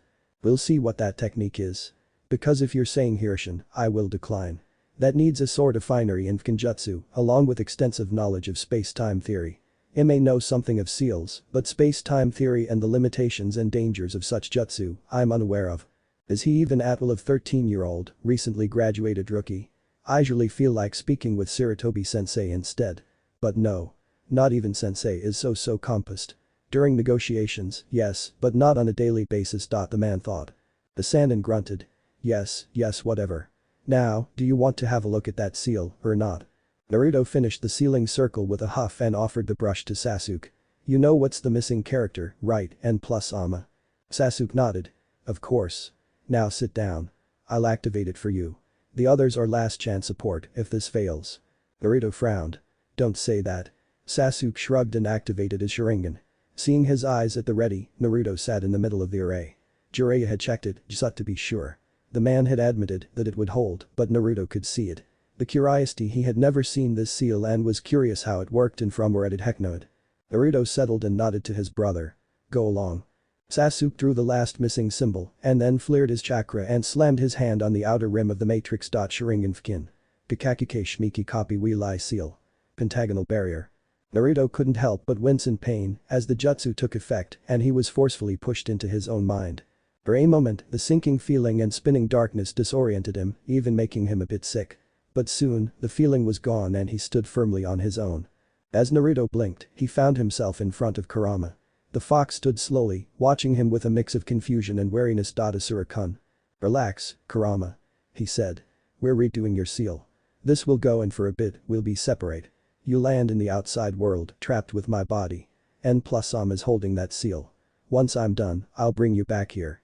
He channeled some chakra into his hand, making the shiki of the ki appear on his arm, his fingers burning with small bluish-green flames. Chakra. He slammed his hand on the seal on his stomach and twisted his fingers. I see. And then there was a flash. Kurama couldn't help but snarl when his eyes fell on the human. The white-haired bastard was all too familiar from Kushina's memories, as well as the recent drama surrounding his return to the village. It was that old flashback's fault why Asura had been so upset in the past few days. So when he saw the man, he couldn't help but snarl and pounce. Considering how humanity knew him now, as a destructive malevolent force of nature, it wasn't even so out of character, he guessed. The annoying white-haired flashback, whose name he didn't even bother remembering, took a step back, watching him with worry. Sadly for Kurama and luckily for the flashback, Asura's seal was way too well made to be broken. Besides, Indra was powering the seal, so even if he tried breaking the shiki, his brother would just use his sharingan to place him to sleep. As per their agreement, Indra would not attempt such a thing, only if Kurama forced him to. Now, stay inside. Indra admonished. Kurama snarled, swissing a few of his tails at the white-haired one. What is that flashback doing here? Overseeing the redesign of your seal. The old Otatsuki answered. The uzumaki are more than enough qualified for such things. Besides, as annoying as it is, Mokutendos have a few tricks too. Not to mention Udadi huffed, pacing the available space of the seal, circling Asura's unmoving physical body. Indra rolled his eyes. I don't have enough chakra yet to do what Madara had done. Hence, why I need Otanto's seal as a medium to keep you here. And he has enough chakra. Indra hummed and gave a small, amused smirk. I'm not supposed to answer that. Besides, your senses are much better than a human's. You can tell yourself. Kurama stopped to stare down the only Sharingan user whose presence he was willing to stand. Are you mocking me, mortal? Indra arched an eyebrow, his smirk still in place. I don't know. Am I? Kurama wanted to huff and settle next to his brother. Now that Indra was himself again, free from outside influences, his chakra was back to being that warm prickliness he'd always liked. Asura's was cool and calming, while Indra's was hot and energizing. The seal was warmer since Asura made efforts, but it was nowhere near as warm as Indra's chakra. And right now, Kurama could use this temporary change in his size and just curl comfortably in Indra's lap while his brother passed his time with reading. Instead, he growled darkly as he had to play the cold, grumpy I hate humans demon the world knew him as. It was frustrating. He hoped Asura would be done soon. Had your tongue, Kitsune. Kurama's eyes narrowed and he released some killing intent. He knew that Indra was riling him for the sake of appearances, but mentioning Matatabi really soured his mood. Watch your mouth, human. Or what? The shiki holds. Kurama couldn't help it. He raised a paw and bared his claws at his brother's face, only for the seal to freeze him mid-move as Indra flared his chakra. Kurama swissed his tails wildly and growled, "Damn you Asura. You and your creativity with these freaking seals. Autumn-sama should have never taught you those basics." Indra's red eyes flashed with barely contained laughter, as if he read his thoughts. Now, wasn't that strange? Cold, stoic Indraling, was the world ending? Naruto grinned down at the 12-cornered seal, which he'd made on the floor of his mindscape. This should be strong enough to hold Kurama, while giving both him and his fox brother more chance to direct the chakra flow. Sure, this one would drain some of Kurama's chakra too, but it would be minimal, just to form a link between the two of them. When he was sure the matrix was flawless, he bit his hand to draw some blood and ran off the 26 hand seals for the technique. Ninjk. Kenjutsu. Jnai Kaku Satan Ninja Creed. Sealing technique. 12-cornered altar. As the seal lit up in a mix of blue and green, the blonde allowed himself to feel triumphant. Then, he raised his free hand in a half-ram to form his chakra chains, which hot upwards, out into the real world to reach for Kurama. Sasuke perked up when he saw the chains manifest from Naruto's abdomen and wrap around Kurama. "Seems our time together's cut short," he commented offhandedly. Kurama glared darkly at the golden chains, no doubt reminded of how Midō and Kushina had dealt with him over the years as they dragged him back into Naruto. "Not again," he whined, very uncharacteristically. Of course, to anyone else who didn't know the nine the way him and Asura did, the whining was more like angry shouts and a call for blood. Soon, the seal appeared on his brother's body, the previous uzumaki-like swirl changing completely into 2 concentric rings, made by 6 magatama each. Sasuke raised an eyebrow. Which seal had his brother used? Then, as the seal slowly stopped glowing, Sasuke released the containment seal, and the moment he took his hand off of the seal, his sharingan faded. He felt lightheaded from all the chakra use. Just a few more minutes of pulling the seal, and he would have been out cold with chakra exhaustion again. "Done." Naruto murmured triumphantly, raising the hand which hadn't been visible due to his position. "The key. Secured." "Sure." Sasuke murmured as he watched the blonde pass out again. Jiraiya studied the key of Naruto's new seal with interest. The kid was a genius, even better than his father. From the patterns, it was clear as day that the seal his godson had used was part of the famed Uzumaki seals. Not of the 8 trigram style, this was much more advanced, but it was Uzumaki work without question. Sealing technique. 12-cornered altar. As Jiraiya studied the scroll, he could not help but wonder why Minato hadn't used the seal instead of the other two. If he had used this, perhaps he would not have needed to split the fox and both him and Kushina, or at least any of them, would be alive today. If this thing had been sitting in the Uzumaki library, why hadn't it been used? Or perhaps it had been in the Senju compound. If so, it was understandable, why hadn't it been found? Well, technically Naruto would have no access to Senju grounds with Tsunade alive, the Hokage had given him leave to enter and explore. There was no sign of Tsunade at all for months now, and Sensei was growing irate and restless. The old man had even confessed that if Tsunade would not be found soon, she would be declared a missing nin, and everything Senju related, business or valuables within the village, would be Naruto's. The Sannin shrugged and gently rolled up the paper. "Are you done?" The man sighed and looked to his right, where one bored Uchiha Sasuke was leaning against the wall, watching him with sharp eyes. "Yes, I am." The Uchiha stepped away from his spot and stretched out a waiting hand. Then, hand it over. Naruto asked me to place it safely away and he intended to do so. The Gamma Sennin gave him the scroll, but didn't release it. "Where are you planning to take it?" He almost added Kid the end, but from how Naruto reacted he'd rather not see the Uchiha's reaction. "My summons will guard it," he answered bluntly. He studied the genin for a moment, but then released the scroll. The Uchiha nodded at him, satisfied, and then turned on his heels. "You are no guest of ours, please leave. I'm sure Obito will seek you at a later time, at his convenience." Then, without waiting for an answer, he strode away. The Sannin remained sitting in the living room, alone, and wondered what those two were made of. "And this is the Rasengan." Spiraling sphere, Jiraiya stated, nodding towards the solid ball of chakra in his hand. After the rocky start, they'd made up and the Sannin started dropping in to help getting ready for the finals. This was the first jutsu the man had shown him, and seeing it brought back several memories. This jutsu, created by his father no less, seemed to be a simple version of Hisamena Maheshira, which was funny because before his seal's replacement, he'd been working on remastering said jutsu. "What did you say? How did Yondaime-sama come up with this?" Sasuke asked, studying the ball. Jiraiya huffed and allowed the ball to fade.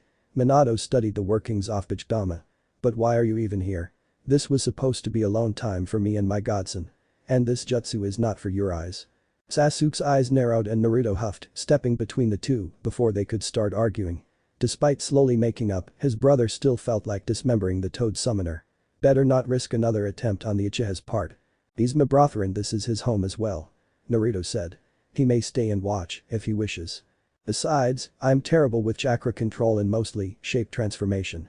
Sasuke pointed out. This thing is mostly shape manipulation, like the Uzumaki hidden.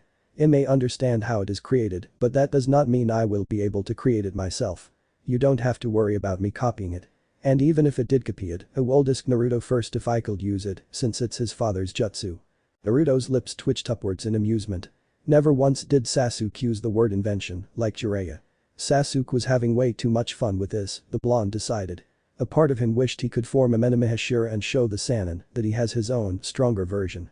Your chakra control is better now. Since the redesign of my seal, you had an entire army of clones working on your control, and it's been weeks ago. Kurama pointed out. You should be able to do it. Show him. Naruto almost rolled his eyes at Kurama. Do you want him to have a cardiac arrest, and plus It will be shocking enough for him that I can do this thing without the 3 steps he mentioned because I know the theory and how to manipulate my chakra. Oh come no Sura. Just a little fun. Show him you're even better than Minato. It's only because I've already lived a life. The Jinchuriki stated matter-of-factly. So? Are you taking Atri, Naruto? The man asked, breaking him from his conversation with his eldest brother. Naruto glanced at Sasuke, who was nodding and smirking. Oh damn them all. Maybe he preferred the time when Indra and the Byakugan get along. If he showed his jutsu to their senseis and the Sannin, the Toad Sage could actually end up with a cardiac arrest. Sasuke raised a challenging eyebrow and Naruto grunted. But they threw subtlety out the window anyway after the Mizuki incident. He turned back to the Sannin and grinned. Now, let me show you something. I've been working on this for a while. In fact, this was the jutsu why I said I need better control. It's not completely stable yet, so I can't use it in combat, but I had the theory of it for ages. Which isn't even a lie, considering he'd lived his first life at the dawn of chakra. He actually found time to work on it after the second round. Jiraiya studied him curiously and nodded. Alright. Show me. Then, I'll teach this one to you, and perhaps we can figure out how to stabilize your own little invention, if it's combat effective. Sasuke snorted from his spot under the tree, where he was sitting, stroking Shiro. It's combat effective for sure. He muttered. And plus he said sharply and Sasuke just shrugged. Naruto huffed and glanced at the 3 senior shinobi. When he was sure they were paying attention, he gathered his chakra in his hands and cupped them together. Then, as he pulled them apart, the barrier formed with a massive ball of chakra inside it. Then the ball split into 5 smaller ones, resembling Rasengan. But then the chakra got destabilized and Naruto had to pull his hands away, stopping the chakra flow to prevent the whole thing from blasting his head off. The blue energy dispersed with a big gust of wind and he sighed. I call item Menamehashira. Pillar of heaven, he said. As you can see, I haven't managed to stabilize it yet. If I had kept up the chakra flow, it would have blown up, so it needs some more work, but… There was a thud cutting his sentence off. Naruto blinked and focused his eyes back on the 3 teachers. Kakashi and Yamato had saucer-sized eyes, and Yamato was gaping, probably Kakashi too, but it wasn't visible because of his mask, and Jiraiya was passed out, fingers twitching now and then, as if he'd been hit by a Raiten jutsu. Oh shit. Did I give him a cardiac arrest? He panicked loudly, crouching next to the man with hands glowing green. Summon the medic, the Shinju damn it. They are the medic in the house, Obito. Sasuke murmured, none too concerned. Naruto cursed colorfully, while Kurama was laughing his ass off inside the seal. Jiraiya perched on the windowsill of the Hokage office, looking at his sensei. Did you know our resident Senju Uzumaki was a genius? Probably even bigger genius than his father. Is that so? His sensei asked with a raised eyebrow. The Sannin grunted. I wanted to teach him the Rasengan, but he's beat me. The Hokage raised an eyebrow. What do you mean? He's been working on a jutsu of his own before we changed his seal. He showed it to me today. He used only chakra and shape manipulation. He created a chakra barrier with a big Rasengan inside it, then, the Rasengan split into 5 smaller ones. He said that upon contact, the barrier would blow up first, letting the other part of the technique continue out towards the target. It's still incomplete as it got destabilized halfway, but damn him.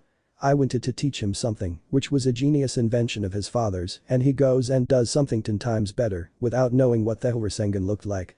His sensei hummed, surprise flickering off his aged features. Genius indeed. Have you spoken to him about the summoning? The Sannin sighed. He'd wanted the blonde to be his heir, but it seemed Naruto was already paving his own path in the world, side by side with his Uchiha brother. He has deer summons, and the Uchiha has wolves. He declined my offer of working with the toads and then he summoned his familiar. Shiritsuno, I think was the name. He tapped his chin. I honestly thought those contracts had been lost to time. I wonder how those two had come to possess them. Perhaps they had an affinity for those clans and they did a summoning without contract. If so, that would explain how they signed contracts that had been lost to humans since before the founding. Maybe. The spy agreed. But those are powerful and ancient clans. All for tradition and property. I wonder with what did they impress the bosses. Have you tried asking them? Jiraiya grunted. Yes, and the two of them were even more cryptic than the great toad sage, which is a feat in itself. Kakashi couldn't help but wonder once more. Naruto's jutsu was surely an impressive one. It was like Minato sensei's, yet it seemed to be an improved, more powerful version. And let him not mention the seal the Jinchuriki had redesigned for himself. Sure, probably using some old uzumaki technique which had been written down, but still. Kakashi had been hailed as a prodigy of his generation and he had been good. But not as good. Senpai. Kakashi glanced at Yamato. Yes. You know, I can't help but think Imhapianprid have such talented students. But it's also strange that they are so good. And mature. And considerate. Composed. Things that kids their age usually aren't. You're not the only one who keeps wondering and the more time passes, the more I lean towards my insane theory of reincarnation or whatever. Yamato sighed. And the more time passes, the more I agree with that theory of yours. Sasuke stared at his little brother. Are you sure? You want us to tell Kakashi and Yamato? Naruto hummed. They surely suspect something by now. We've been a team for months. I didn't say we include the Hokage and Jiraiya, but the two we've known them for ages. They'd been even among our Anbu guard. And as careful as we are, they'd surely noticed that we aren't like others our age. Let's face it, we haven't even met our former classmates outside of the exam. From what I've heard, the others met up a few times between graduation and the exam. Uchiha sighed. Fine. I'll bring them here and you get one of the rooms completely private.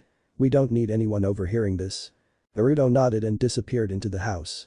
Sasuke took a deep breath and then jumped onto the rooftops, stretching his sensory to look for the two Chunin, who were like older siblings, parental cousins. By now. With how close they were, Sasuke supposed Naruto's desire was justified. The part of him wanted the two to know, too. So they could discuss things without fear. Besides, the two were talented and experienced shinobi experienced in this time. He was sure they could benefit from the two being aware of the situation. He came to a sudden halt when he sensed the two enter his sensing range. Oh, west to him. He changed directions and landed on the street from where he felt their signatures. Some civilians looked at him startled, but he ignored them. Kakashi-sensei. Yamato-sensei. He called, walking towards the two. The two older shinobi stopped and turned to look at him. What brings you here, Sasuke? Yamato asked. Now or never. He told himself. We'd like to speak with you in private. Do you have time? The two shared a curious look before they nodded. Naruto was done with the privacy seals by the time Sasuke made it back with their senseis. He'd chosen the empty room, which they didn't use as it was the smallest and despite being out of use, comfortably furnished. When the three sat down, Naruto flared his chakra, activating the seals, momentarily basking the room in blue-yellow glow. Once he was sure the seals were in effect, he sat next to Sasuke, facing the two older shinobi. What are those privacy seals for, Naruto? Kakashi asked. What we're about to tell you is important and might be, at a later time, potentially dangerous. Especially if others get wind of this. So we thought this conversation should be shinobi-proof kind of private. Naruto answered. So we need you to promise no, to swear never to tell anyone. Sasuke said. Kakashi and Yamato glanced at each other and then they nodded. We swear. Naruto smiled, feeling their honesty. He nodded to Sasuke, who held up both of his hands. Well then, take our hands. Naruto grabbed Sasuke's, and his free one grabbed Yamato's. Sasuke helped Kakashi's, and their senseis also joined hands, creating Atani circle. I'll cast Ajin Jutsu, which will show a few of Naruto's memories. Let the memories play out and then, you can ask your questions. Alright. Sasuke activated his sharingan and then his chakra spike. Jiken no Kagami. Kakus. Mirror of time. Past life. The chakra dragged them down into Naruto's mindscape which, unsurprisingly, was as sunny and warm as the blonde's personality, but they also saw many pictures whirl around them, too fast to be clearly seen. Sasuke's chakra spiked again, his sharingan whirling. Kakus Uchiha Asura. Past life. Uchiha Asura. Naruto saw surprise flicker trough their sensei's faces at the name, but before they could even utter a word, the memories started playing. They saw a big room, made of fine material, but nowhere near as modern as these days. It was obvious that the memory was from someone's perspective. N plus Chan. In it, N plus Chan. can we go and play outside? A childish voice asked, running closer to Asukan figure. It was a boy with a dark brown, spiky hair and dark brown eyes. He wore a simple kimono top with magatama adorning it and black pants. The older chuckled and nodded. Yes. We'll just have to tell Atom-sama. I'm sure Shukaku and plus Sama wouldn't mind coming with us. Don't you agree, Asu-chan? He stood from where he'd been sitting, taking his brother's hand. The younger pouted. Don't call me Asu-chan. I'm too old for that now. Of course you are, Atanto. Of course you are. The scene burled before it changed. They saw the same long-haired boy from before, although he was older now and he was relaxing on the grass, enjoying the sun. The younger crept closer and poured something on his brother's head, causing the other to jolt up. What the? Dark brown eyes narrowed. Asura. What is that? He cried indignantly, trying to get the white paste out of his long hair. Asura laughed. Got you Indra and Plusan. Indra stood up and poured the remnants of the paste over Asura's head, which caused a picture to go black for a bit before it was back. Indra-kun. Asura-kun. A third, older voice called. Both boys turned towards the voice. It was a man with reddish brown spiky hair, dressed in similar clothes as Indra. But his most distinctive features were the small horns in his head and the purple eyes, which had concentric rings. Atom-sama. Indra greeted, throwing a look at his brother. The man, now identified as the boy's father, chuckled. Get cleaned in the river, boys. It's time for dinner. Hi.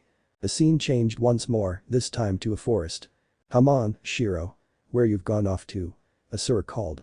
There was a whine and rustling leaves and a big boar appeared. Asura cried out and staggered back as a massive boar appeared, setting its gaze on Asura. The small brown-white dog jumped in front of the frightened boy and then right at the boar. But the puppy was no match for the bigger animal. Asura. Indra appeared from the bushes just in time to see as the puppy was wounded by the boar. Shiro. Indra called in panic as he jumped next to his brother. He cradled the now unmoving puppy. They saw a tear escape Indra's eye and then as he looked up again at his brother and then glaring at the boar his eyes were blood red. Red with Atomo each in active sharingan. The scene whirled and they were in what seemed to be a small village, although not much could be seen as it was burly. And there were soft sobs and sips heard too. Asura was crying. As the boy stumbled through the village with tears in his eyes, there were a few people who looked up, whispering about what might have reduced the sunny son of the great Hagoromo-sama to tears. He wasn't even paying attention to where he was going, so he collided with someone. He took a step back. Gomen na. Atanto. A concerned voice called. Asura wiped his tears away and looked up. It was his brother. With his long hair in a cylinder, the top short and two stands wrapped in cloth and dressed in the usual high-collared kimono of their family, he looked regal. Every inch the air he was. Indra and Plusama. He greeted softly. Gomen. Why are you crying, Asura? He asked. It's nothing. The younger murmured. Indra's dark brown eyes narrowed. You're an awful liar, Atanto. Besides, we both know what Atom-sama said about lying. Indra chastised lightly. What happened? Asura didn't answer and looked away. Indra walked closer. Asura. He warned softly. He said you don't care anymore. That you don't love me. It's why you're away so often. Indra growled, his sharingan flaring this time with all three Tomo in the eyes. Who dares even suggesting I didn't love you? Asura looked up, gasping in shock. And then plus Ama. Indra messed up his hair and leaned closer. You're my greatest treasure, Atanto, no matter how clumsy you are or how mischievous. Now, tell me why said such things. Tell me so I can tell them what do I think about them spreading such lies. Those who lie have no place here under Atom-sama's protection. Asura sniffed, leaning further into Indra's touch. Kaji. It was Kaji and his friends. Indra's sharingan spun, promising vengeance. Go to my room, Atanto. I shall be there shortly. The scene whirled around, changing. This time the two sons sat in front of their father, dressed in traveling gear. The senin's eyes settled on his sons before he addressed the room. From this day forwards, Asura is the heir of Ninshk. Colors passed again, like a flowing river, changing the scene. The two sons were facing each other, chakra whirling around them, uprooting nature all around. And plus Ama. Why are you doing this? Please, come back to us. Come back to that man. He disregarded me and took my birthright. I'm the older. I should have been the heir of Ninshk. Indra delivered a blow, which Asura just barely caught, but there was an explosion of white. The white slowly took shape. The shape of flames, radiating immense heat. The great Otatsuki compound was now burning with blue-white fire. Asura-kun, what is this? A deep rumbling voice asked in panic. Asura's eyes shifted and fell on his brother. Shukaku and plus Ama. Warn the others. Indra's flames are spreading. I need Asobu, Seiken and Jiki to help me. Now. The great Tanuki nodded and turned to hurry away. Meanwhile, Asura molded his chakra, releasing a torrent of water. For a moment, the scene was taken completely by the clear blue of water, all sound drowned by the splashing of waves. When it was clear once more, a massive battlefield could be seen. The terrain around them was nothing but charred ruins by now. All traces of life had long disappeared. The animals had fled during the first few clashes, and the more jutsu they aimed at one another, the more they damaged the surrounding flora. Not that Indra cared too much for the flora and fauna of the place. Asura groaned as he stood and pain jolted through his body. Years now they'd been fighting with Indra for years now, but the promise he'd made to his father, on his deathbed, still rang clearly in his ears. Indra was his brother. He will not leave his brother to forever be drowned in darkness and hate. No. He still remembered the loner but loving Indra, whose greatest treasure was their small family. True, he had his own family now, a loving wife and children, but Indra was his brother, his role model, his treasure. He will not leave him behind. He was tired. They'd been fighting for he didn't even know how long. The chakra his big siblings had lent him was now gone, only small sparks of it remaining, covering his body in a sheen of gold, helping increase his healing. But even that was fading fast. He had come to his powers over the years with hard training, but Indra was still powerful and knew most of his moves. Besides, the Sharingan's predictive abilities were tricky to work around. Time to finish this. Indra growled as he leapt forwards. He gathered his remaining strength and met his brother in the middle of the field. Indra was fast, but he was tired and much less precise than before. His own wind chakra made his katana dangerous, forcing Indra to pay more attention. It was easier to defend against these deadly strike, and in fact, with how sloppy his brother was getting, he could even get an upper hand. But his hand slipped and he staggered. Indra immediately noticed the mistake, and his lightning charge blade pierced his skin. Asura grunted in pain as the lightning jolted through his body, burling his vision for a second. But Indra was close now. He gripped his chakra tighter and thrust his sword forwards. It tore garments and skin alike, blood gushing from the wound. Indra looked down at the wound in shock before looking back at him. And plus why? I'm sorry. It was Zetsu. Ik know that now. I listened to his sweet whispers of power and look what happened. This bloodshed. We cursed our families to war. Indra. But the older fell, his body still, eyes closing slowly. Asura staggered as well, falling next to his brother. I should have seen it. I should have stopped you. The pictures froze and disappeared, leaving the four people standing inside Naruto's mindscape in complete silence. Sasuke blinked, fighting his tears and flared his chakra to force the pictures away, breaking his own jutsu and leaving them in the eerie quiet clearing. The boys turned to their teachers, waiting for a reaction. There was none. The older just stood there, wide-eyed and obviously speechless. Do you understand? Sasuke whispered. Do you understand now who we are? By the sage's beard. Yamato choked out. Even when they were back in the real world, everyone inside their own bodies, the two older shinobi were speechless. Holy crap, and the sage's beard. Kakashi murmured. The boys glared at him. Please refrain from such words, sensei. Sasuke said warningly. That man was once our father once, and I didn't think you'd be happy if people used your father for swearing. For you, he is a legend in this time, but for us, he was very much real. And, Gomen. Kakashi muttered with a sheepish chuckle. Bad habit. So it's indeed reincarnation, as we suspected? Yamato asked. Naruto hummed. Yes. So you've suspected? Since when? I overheard you speaking with your summons after the wave mission. Kakashi said. Then noticed small things and then idled Yamato. The more we paid attention to those small things, the more suspicious everything was.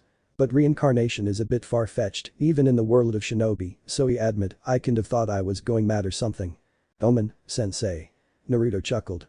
Well, now you know you aren't going mad and that it's true. Is this was the kick he kept calling you Indra and Asura? Yamato asked. Sasuke hummed. Yes. The 9 are in fact our older siblings, as Otsama created them before our birth. Nani the two, Junin shrieked. Are you serious? Kakashi asked, his single eye wide. Naruto hummed and nodded. Dead serious. We're one big family, the Otsama, Indra here, he jabbed Sasuke, and myself. Oh, and let's not forget Homura Oji-sama and his daughters. Are you going to say that your uncle is another famous person? Yamato asked with ArthuriaPenDragon. Oji-sama moved away from Earth with the other members of the Otatsuki clan after order was established in the world. But his daughters had families here. In fact, they formed great clans too. The older became the progenitor of the Kagaya clan, and the younger's descendants formed the Hyuga clan. Kakashi and Yamato both groaned. By the sage's beard. Yamato-sensei. Naruto huffed, eyes narrowing on the other Mokuton user. Yamato blinked and then smiled sheepishly. Omen, Naruto. So Kakashi murmured, does this mean we have to call you Indra-sama and Asura-sama and go about bowing, like your summons do? Naruto hummed. Well, the two elders shared a look, but then Naruto laughed. Hell no. You two are like family. Besides, Sasuke said, we're as much Naruto and Sasuke as much as Asura and Indra. Plus, you two are like family by now, as Naruto said. Our summons call us by those names only because they'd recognized us. We'd signed our contracts in our previous life and those two clans are ones for tradition. And we had earned their respect as much as they had earned ours. So if I looked at a contract, I wouldn't find Senju Uzumaki Naruto on the list, but Otatsuki Asura? Yamato asked. Pretty much. The blonde nodded. But why did you reincarnate? And remember? Kakashi asked. The two shared a look and then Sasuke sighed. Well, there's this uchiha and well, two of them who controlled Kikbyo, and they have this utterly and complete plan to release our grandmother, Otsutsuki Kagaya Haim, from her prison in the moon, whom you could call a goddess, with all the power she has. And she kind of wants to destroy the world and then reshape it into her own image, making humanity her slaves. Kakashi and Yamato shared a look, a single thought flashing through their minds. That's not in the job description for shinobi, so I need a freaking raise.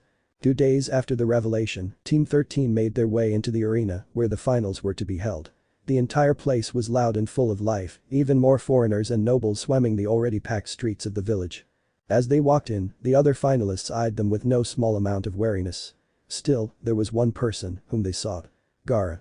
The Redeed's eyes were shining with the madness induced by Shukaku's power. We have to do something about Shukaku. That's no way to treat his Jinchuriki. Naruto murmured as they took their places on the sidelines. Not everyone are like you boys. Kakashi said. And they are certainly not Likeu, Naruto. There are 3 clans whose skill and powers allowed them to subdue our 9 siblings. Sasuke rolled his eyes. Yes. Mine and Obito's kin, and even among them, only a few were powerful and skilled enough. You need not remind us of that. However, mistreating their hosts in such a way is not something our siblings should be doing, either. He looked at Naruto. We'll deal with them later, okay? I welcome all participants to the final round of the Chunin exams. The Hokage stood, looking down at them from his spot in the private booth. It was not exactly a nice thing to do, but they tuned out the village leader, studying Gaara and wondering how to stop him from losing his head, because a wrong move and he would lose his head, releasing Shukaku, and the Tanuki tampering in the middle of their village was not a nice scenario, even to imagine, much less live trough. Luckily and unknown to anyone, but Kakashi and Yamato, both of them had enough chakra to suppress Shukaku, if must. But that was not a skill they would reveal anytime soon. But the speech done, a brown-haired Junin stepped forwards, munching on a senbon. Who munched on senbon forfin? Let the first round begin. I call the 2 combatants Hike Niji and Senju Uzumaki Naruto. Remember how byakugan works? Sasuke murmured as the arena was loud with shocked cries and restless people at hearing the name Senju. Naruto nodded with a small roll of his eyes. Of course, N plus Ama. Unlike you, I used to fight against Mitra-chan. Not to mention we had both seen Hinata fight in the academy and had been matched against her, as well. Besides, I know how to unlock my Tenketsu if he closes a few. Eshin shined down into the arena and stood on Genma's right, taking his fighting stance.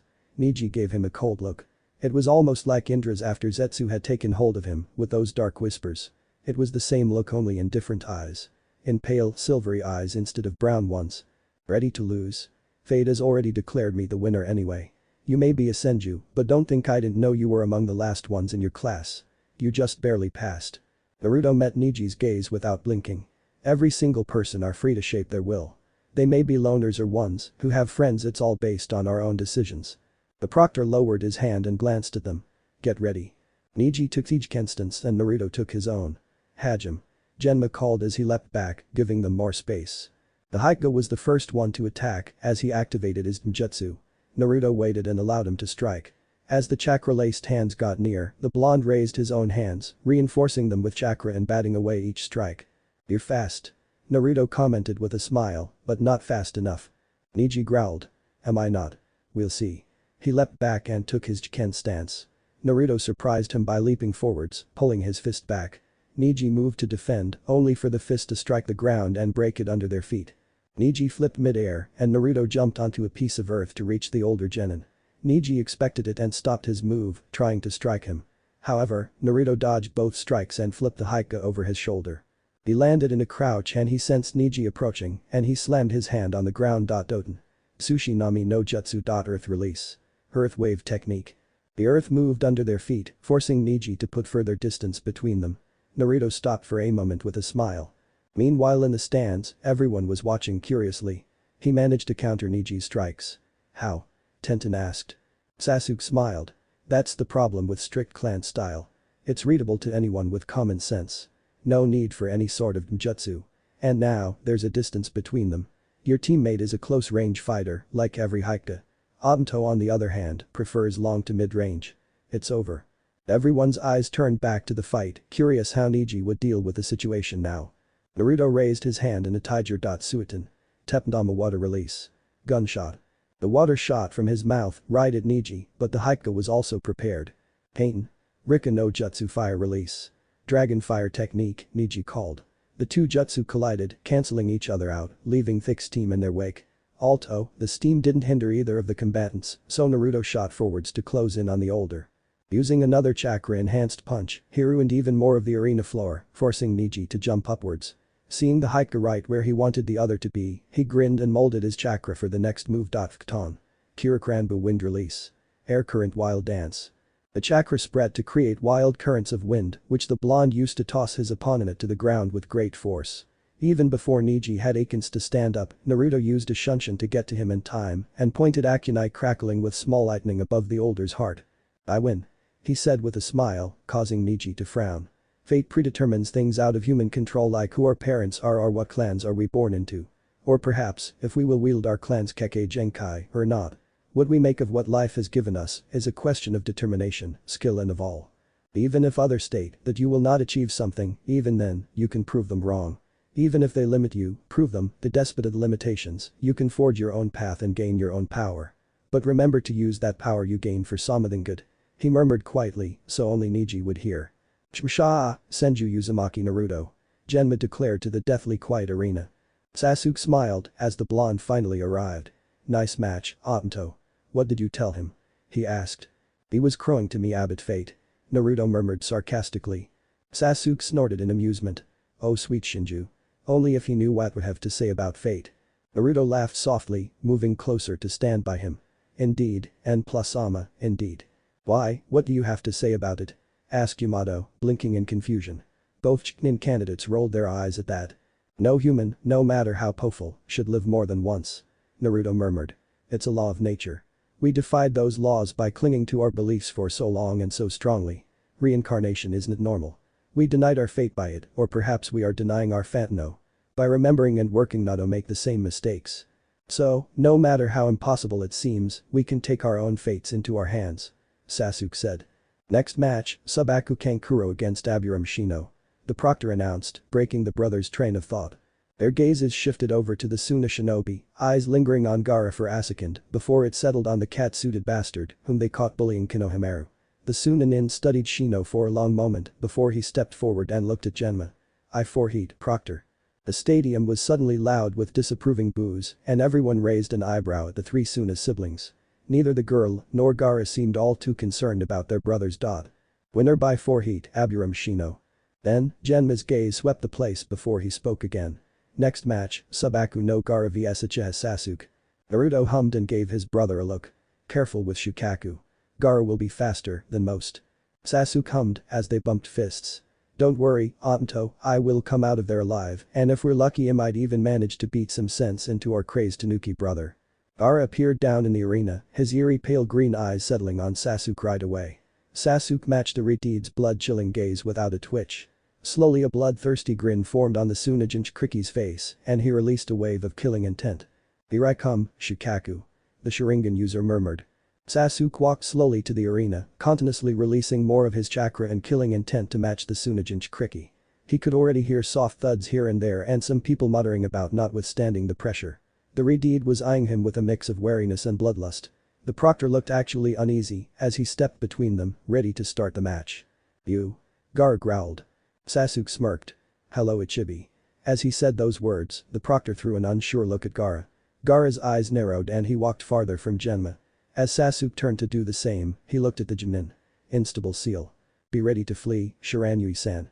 He muttered lowly before taking a few steps away from the man. The Junin threw him a shocked look before glazing at Gaara again. Subaku no Gaara vs Uchiha Sasuke. He announced again, Hajime.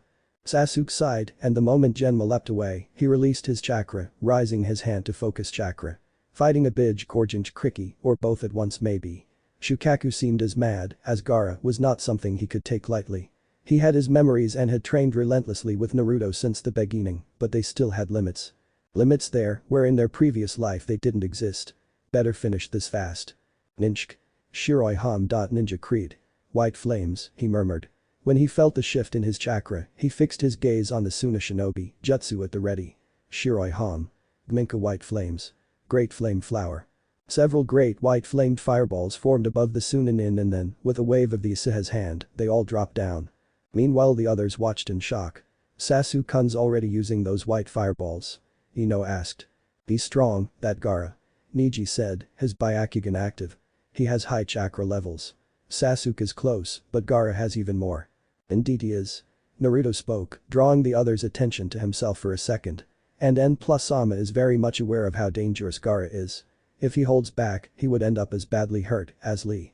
What are those flames? Hinata asked quietly. The ch chakra I've never seen such fire before. Naruto's gaze shifted back to the arena as he watched the fireballs detonate all around the Jinchuriki. The white fire is his signature technique. Something he'd come up with to counter me. The other genin looked to him. To counter you? Kiba asked. Naruto chuckled. Yes. Specifically to counter a group of my jutsu, which he admitted I'm very fond of. He still remembered how much of a headache it was when he realized his brother's white flames could burn away his chakra-laced wood where normal fire had failed. It did a slower work than amaterasu, but it was no less effective, and since Indra hadn't been so limited to using this new form of Kaiten as he was with amaterasu, their fights had escalated into new sort of destructive. Sasuke watched with some satisfaction as the flames sallowed Shukaku's sand, and since these flames used chakra to burn, the sand, which had been laced with his Tanuki brother's chakra, would burn as well. Still, as the white faded, allowing him to see the Sunanin, he noticed with some displeasure that only a part of the sand had been turned into glass. The crazed grin returned to the Ritide's face and he released another wave of killing intent. Mother wants your blood. Gaara cackled. Throwing his hands forward, he sent a great wave of sand towards him. Oh, fuck both of my lives. I just pissed him off even more. He thought with a frown as he pushed chakra into his feet to jump above the sand. He did a few hand seals and released his chakra in a long line of purplish lightning. Raten. Denki Nagar lightning release. Electrical flow. He landed several feet away, watching as his lightning ruined the sand. He smiled, his sharingan blazing. Earth was weak against lightning, and the kid was using more earth than wind. He drew his tant and channeled his chakra until the lightning danced restlessly around the metal. Raten Denetsugen. Lightning release. Voltage blade. His advance was unhindered as the sand was immobilized. Still, Gaara had some left in his container and more sprung forth in deadly whips. He cut off the ones that got close while dodging and dancing around the rest. Trough it all, he was looking for a moment of weakness, just a little lapse. Huh. He's very graceful for a genin. Fast and graceful. Kurenai commented. Naruto laughed softly. He's always been like that, but don't tell him not a word he likes to hear. The black-haired Jinjutsu mistress looked at him and raised an eyebrow. And why is that? Naruto shrugs. Gracefulness is for women, he said. Sasuke cursed as a tendril of sand caught his leg and pulled the ground from under him. He hit the floor and then Gaara pulled him closer and closer. Oh, shit. He's going to give a piece of his mind to Shukaku for this. As Gaara raised him off the ground with the sand, their eyes met and that mere glance was enough. Majin. Mjkukai no Jutsu demonic illusion. Beast tamer technique. He felt his chakra spread out and as Gaara moved, his eyes went wide and he cried out in pain. Sasuke smiled. This will keep Gaara from moving too much, so if he pulled him into the seal, no one will notice from such distance. His chakra flared as his eyes shifted into their higher level. This will take all his chakra, but Asura wasn't here now. He was on the field, his brother wasn't allowed to join. So he had to deal with Shukaku, no matter the cost. Mangyeko Sharingan. Bijkyatsu. Kaleidoscope copy we lie. Tailed beast coercion, he muttered. The chakra whirled and he closed his eyes. The downward spiral was more sickening than some of Naruto's chakra-laced punches, and that was saying something because his brother had enough medical knowledge to purposefully make his opponent sick. Because, surprise surprise, making people sick was much easier than actually healing them. When Sasuke opened his eyes, he found himself in a dark cave-like environment filled with wet sand and the walls and ceiling full of cracks all around him. Speak about crappy seal. Where are we? Asked Gaara. Sasuke saw how lost and confused he was. Currently, with his chakra present in the redeed system, Shukaku had no influence over him. Ara. He called calmly, walking closer. The redeed looked up, studying him. Where are we? And what are you doing here, Uchiha? Sasuke sighed. You have one of the 9 bijks sealed within you. Namely, Shukaku, the Ichibi no Tanki. This is his seal's representation in your mind, and no, for the Shinju's sake, Shukaku isn't your mother, so get that straight. He's male, by the way. He said, gesturing at the crappy chains, which held the great Tanuki. Ara looked at the bijk. All that time. Alone, and that blood. So much blood in Thefir. Sasuke moved forward swiftly and grabbed the redeed's shoulder, breaking him away from his dark thoughts. There are others like you. And you are not alone. Ara looked up at him. Don't you fear me? Or hate me? Like others? Sasuke snorted. I've no reason to fear you, nor to hate you. And you've no reason to strike fear into others' hearts. Fear and hate are a vicious cycle. You just need a friend or two to count on. Just a few, and you won't ever have to fear things if you find others to be your friends on the way. All the better. Ara gave a hesitant nod. And Mo Shukaku. He glanced into the distance, where the Tanuki was trashing against his chains. Sasuke sighed. Come. We'll deal with him. Just let me speak first. The redeed nodded, and they proceeded to wade trough the wet sand, closer and closer to the Tanuki. Gaara watched the great creature with wariness, but Sasuke didn't even twitch. Indra the Tanuki roared angrily, yanking at his restraints, glaring at him, releasing a wave of killing intent. Sasuke released some of his chakra to shield Gaara and matched his youngest bijk brother's glare without a twitch. Shukaku. He nodded in greeting. The chains creaked loudly as the Tanuki moved. What are you doing here, Tsuki no Urashi?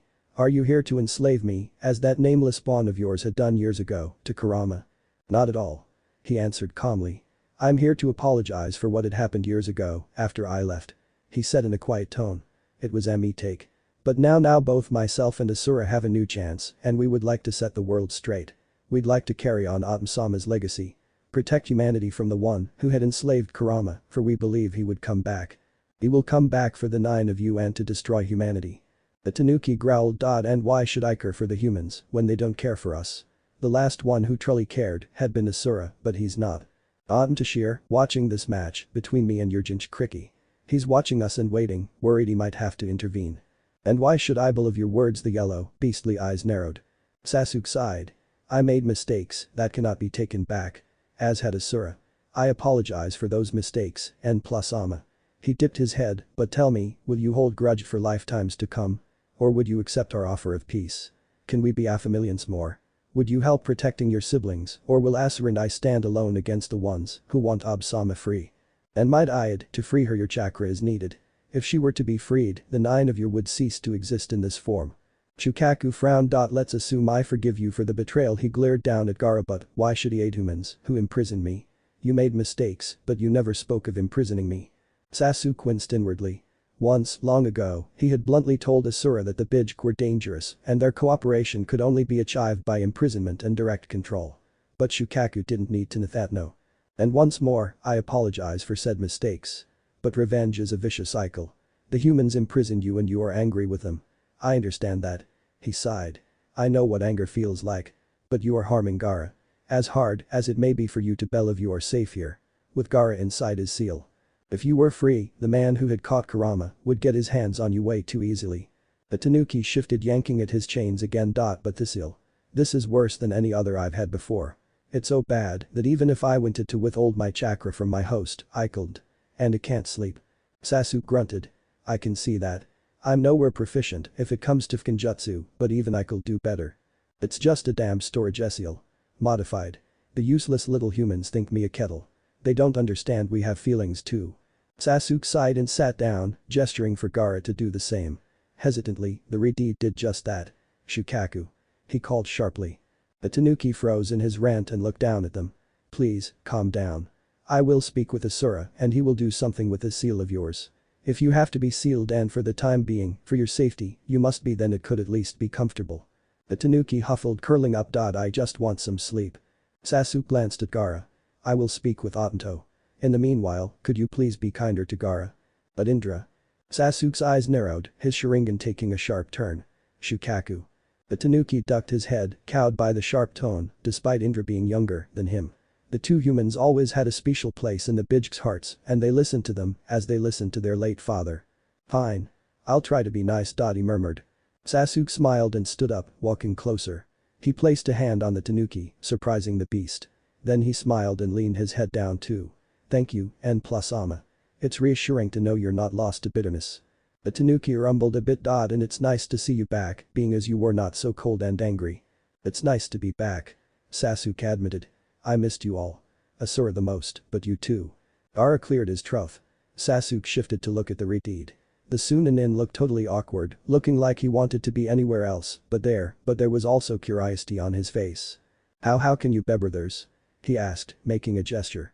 Sasuke chuckled. It's a long story. One day, Shukaku may share it with you. Let it be enough for now that once, long time ago, my name was Otatsuki Indra.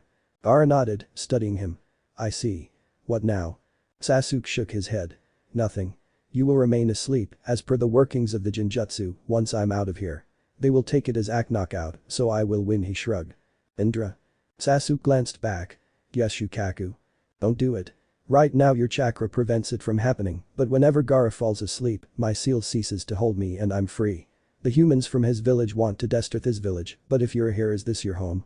Sasuke's mind whirled with the words. Yes. It's where I and Obito were born. We were raised here. The village is our kin's legacy. Senju, Uzumaki and Uchiha alike. My father planned an invasion. Gaara said softly. When you wake, the invasion should be underway, even if Jinjutsu distorts time. Shukaku. You're the trump card. The ultimate weapon. He said in a dark tone, as it made sense. Yes. Shukaku nodded. If he falls asleep and your chakra ceases to hold both of us, I will be free. Asura can't redo my seal. If I'm free, can he? Sasuke sighed. No. He can't. But you can warn Kurama and trough him, Asura. The tanuki blinked. What? Sasuke huffed.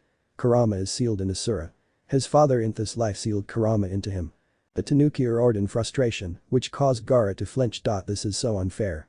Why does the Baka Kitsune have all the luck to be with Asura-kun when no one else? Shukaku? Sasuke called, releasing a wave of chakra to get the tanuki's attention. Language. He glared. And you can still reach out to Kurama. Trough your link, you and Gaara can meet us. Shukaku blinked and calmed down at those words. True. Sasuke nodded, satisfied with the answer. Warn Obito and Kurama, please. He commanded, before turning to Gaara. The invasion I didn't want, father. The redeed choked out, a flash of fear appearing in his eyes. Sasuke shook his head. We'll deal with it. Konoha is strong. But you won't be part of it. Once my chakra fades, my brothers will take hold of you. It will prevent you from transforming or utilizing chakra in any shape or form. Gaara nodded. Alright. He wants to kill the Hokage, to cripple your village from the inside. Sasuke nodded. Noted. He gave the redeed a look and then placed a hand on his shoulder. The Bijkar are siblings and so are their Jinchuriki. You have people here. We can help if you need it, people who understand. Who don't fear the power you have because we have something similar. Gaara offered a hand to be taken. Sasuke took it and shook hands with the redeed. Thank you, brother. Sasuke's lips twitched into a half smirk. You're welcome, Obito. Gaara raised an eyebrow and Sasuke smirked widened further. Shukaku may be older than I am, but you're younger. The last thing Sasuke saw was a smile on the redeed's face before his jutsu slipped. Once Sasuke woke, Gaara's body went limp and he felt Shukaku's chakra spike and the red energy formed around the genin. At the same time, feathers started falling from the sky and he saw as several people started falling asleep. There was an explosion from the cage booth and something crumbling in the distance, almost sounding like thunder. Sasuke leapt backwards, away from the redeed, his eyes seeking Naruto. The invasion Gaara and Shukaku spoke of had began. What is Sasuke doing? Murmured Kakashi from the stands as they watched the Uchiha allow himself to be caught by the sand. He needs eye contact to get into Gaara's seal.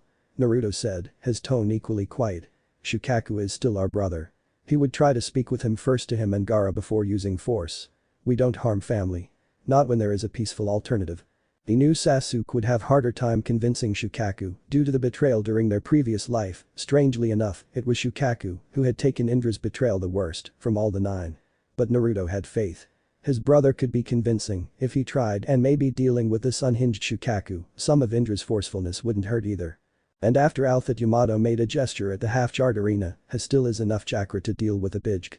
Naruto shook his head. Indra's reserves had matched mine in our prime. But my chakra had always been denser, so with proper control, it always seemed like I had more. Plus, my stamina was also greater. He preferred quick, strategically destructive clashes. It preferred to drag out mine, to tire my opponent. Kakashi quirked his visible eyebrow. So? Does he have enough chakra or not? Naruto sighed. No. Once the genjutsu is over, he will be low on chakra, so he won't be able to fight. But the genjutsu will still have some power, which should hold Shukaku and Gaara, so he will win with Ak knockout, Asupus. Asura-kun. Kurama called. Yes, N+ Ama. I just spoke with Shukaku. Indra managed to bring him and his host to our side, so to say. Suna is planning an invasion, and they plan on using Shukaku to crush this place and kill the Hokage. Gaara and Shukaku want no part in it now that they know the truth and we'd actually made up. The moment Gaara falls asleep, Shukaku is free because of the crappy seal. When Indra's genjutsu is over, be ready to hold Shukaku. Oh, and the invasion. It might be messy. Share your chakra with Indra, he'll be down. I'll help you if needed. Naruto nodded, turning to his senseis. Kashi-sensei, Yamato-sensei, we have a little naruXsaku, a big problem. The two Jinin looked at him. And what that would be? Asked Yamato. Naruto inched closer to the two, lowering his voice even more than before. The Bij have a special way of communication, even if sealed. Shukaku just warned us that Suna planned an invasion. It may start any moment. They want to crush the village politically and economically, too. The two looked at each other. Oh shit. Naruto nodded. Be ready. Any moment now. We'll deal with Shukaku. Help where it's needed. The two older shinobi nodded, their eyes stealing over, now fully alert. Naruto walked back to the railing, his eyes narrowed on Sasuke and Gaara, waiting for even the smallest twitch that would indicate the end of the genjutsu. Then, he noticed white feathers fluttering from the sky and a wave of Kurama's chakra passed the surrounding area, dispelling the illusion. At the same time, something rumbled in the distance like the walls had been taken down and a big explosion rocked the cage booth. He hoped the sand aim was fine. He may not be overly close with the man, but he had been kind, even when he had been younger, and while the secrets of his family had stung, he understood the need for them. Then, Sasuke was back and he leapt away from Gaara as red chakra rapidly shredded his fellow Jinchuriki. Naruto was already moving, leaping over the rail, as Sasuke's eyes found him. Halfway there he was already done with the hand seals to contain Shukaku. Mokuton. Kimono, no Jinja would release. Shrine of the Beast, he stopped, slamming his palm on the ground. A circular platform rose below Gaara, taking the redeed off the ground, and then 6 wooden pillars rose around it, carved with various kanji. He was on his feet in a second, landing next to Sasuke with a shunshin. Even before more than a clawed arm of Shukaku's was visible, chakra chains shot from his back, wrapping around Gaara, stopping the transformation. He flared his chakra and detached the chains from his back, holding the other end, before tossing them into the air. The chains wrapped around the pillars, stopping Gaara from moving, and as the Mokuton chakra mixed with the heavy adamantine chakra, Shukaku was forced back into the seal.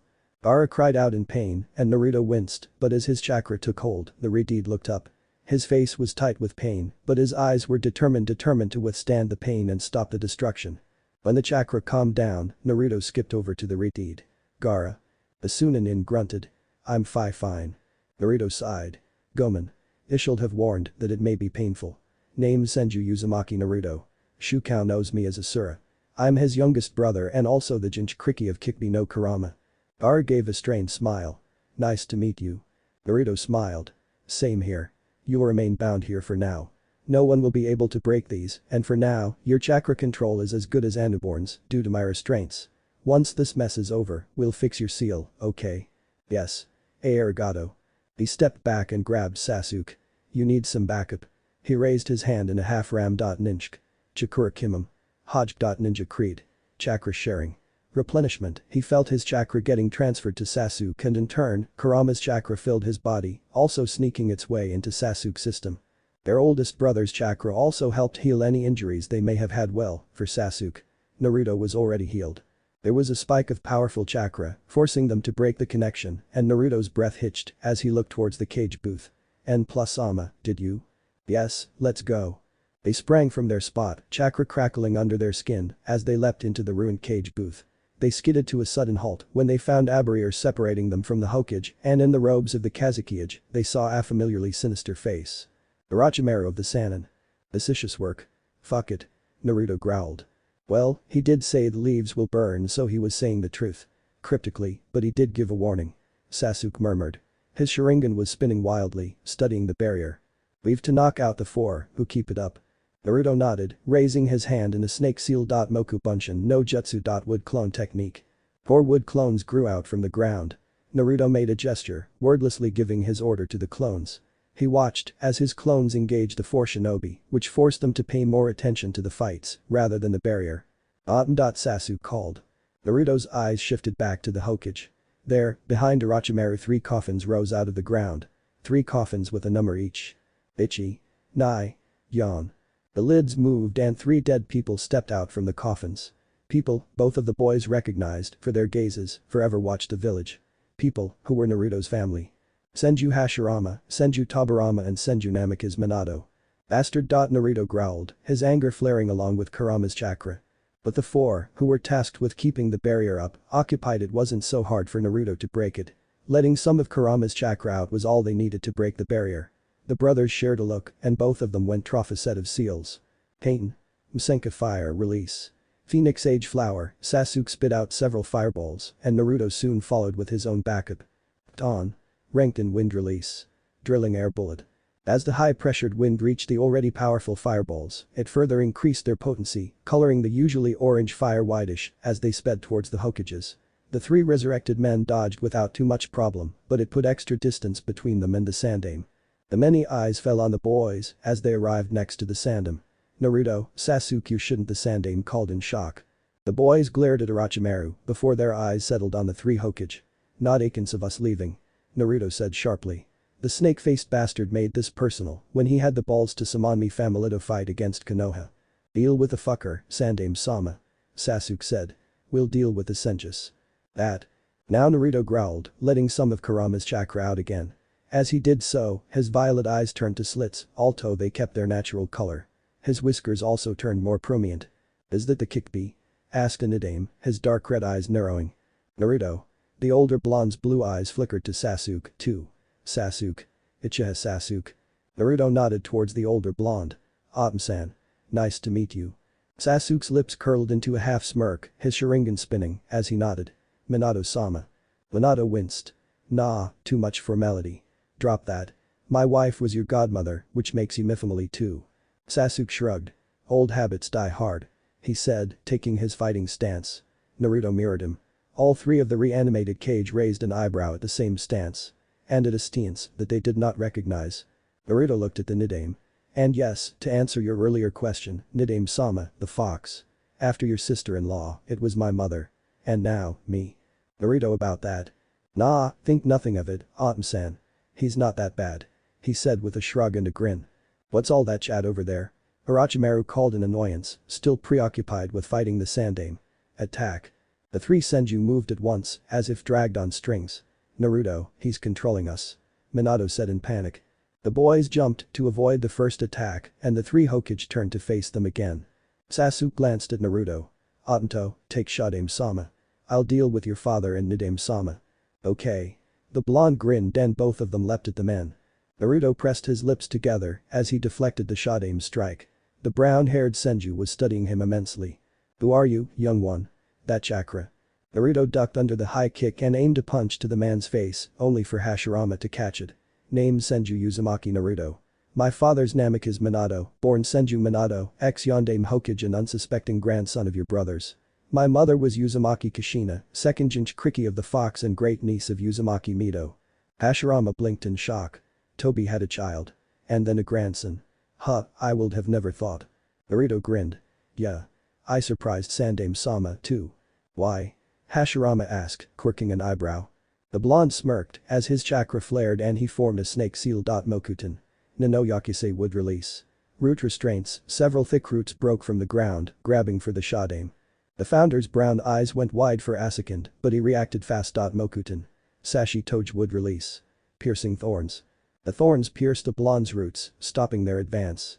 Frowning slightly, Naruto decided to change tactics and attack from the air, using the wood they'd grown as a starting point. Running up a pair of roots and thorns, he leapt at the older shinobi, but Hashirama was expecting it and prepared a chakra-enhanced punch. Naruto grabbed the offending right fist and tried sweeping the floor from under Hashirama. Hashirama jumped and kicked him back, which caused the blonde to curse. He just barely stopped himself from falling when the Kage was already in front of him, preparing another attack. As Naruto saw the water jutsu speed towards him, he cursed mentally. Uzumaki Hiden. Uzumaki secret tradition. Adamantine ceiling chains, he thought. Several golden chains appeared, forming a cocoon around his body. When the pressure was gone, he unbound the cocoon and did a few seals. Suiten. Suruk water release. Water dragon, a massive yellow-eyed dragon from Hashirama's leftover water and sped towards the oldest Senju. Meanwhile, Sasuke was dealing with the two Hirishin users of the family. Luckily for him, neither had chosen to use the jutsu and he was careful to keep the two at a certain distance. Applying the shikisumware needed physical contact, so Taijutsu was out of question. Kami knew both were skilled enough to mark him during a short bout of Taijutsu. And if they marked him, he was as good as dead, Otatsuki incarnate or not. Suiten. Suruk water release. Water dragon, the nickname called, unintentionally marrying Naruto. Ton. Tatapa wind release. Great break trough. Sasuke cursed as the Yondame's wind enhanced the vicious dragon. Senju Tobirama was alpha force on his own if it came to handling his element. The Yondame adding more force to those attacks didn't help one bit. He flared his chakra and formed a horse. Ninja. Shiroi Han. Nkamakyaku ninja creed. White flames. Great fire annihilation. His fire clashed with the water dragon, causing a great explosion of chakra and wind, leaving traces of mist all around them. His sharingan spun wildly as he sought the two. Shiroi Han. Han no Hibi white flames. Flame serpent. The flames curled around his body before they shot forwards with a great hiss, resembling a snake's. The two Senju just barely dodged. Impressive flames, Sasuke-kun. The Yondame praised. Never seen anything like it before. Sasuke hummed. Personal invention. He answered as both cage closed in on him, no doubt, to mark him. Sasuke cursed and covered his skin in a thin layer of chakra like his brother had shown him. Neither used chakra-enhanced strength like his brother or the Shaddai, but they were fast and precise. His sharingan could follow their moves, but he had no guarantee that his body will be able to keep up. Better safe than sorry.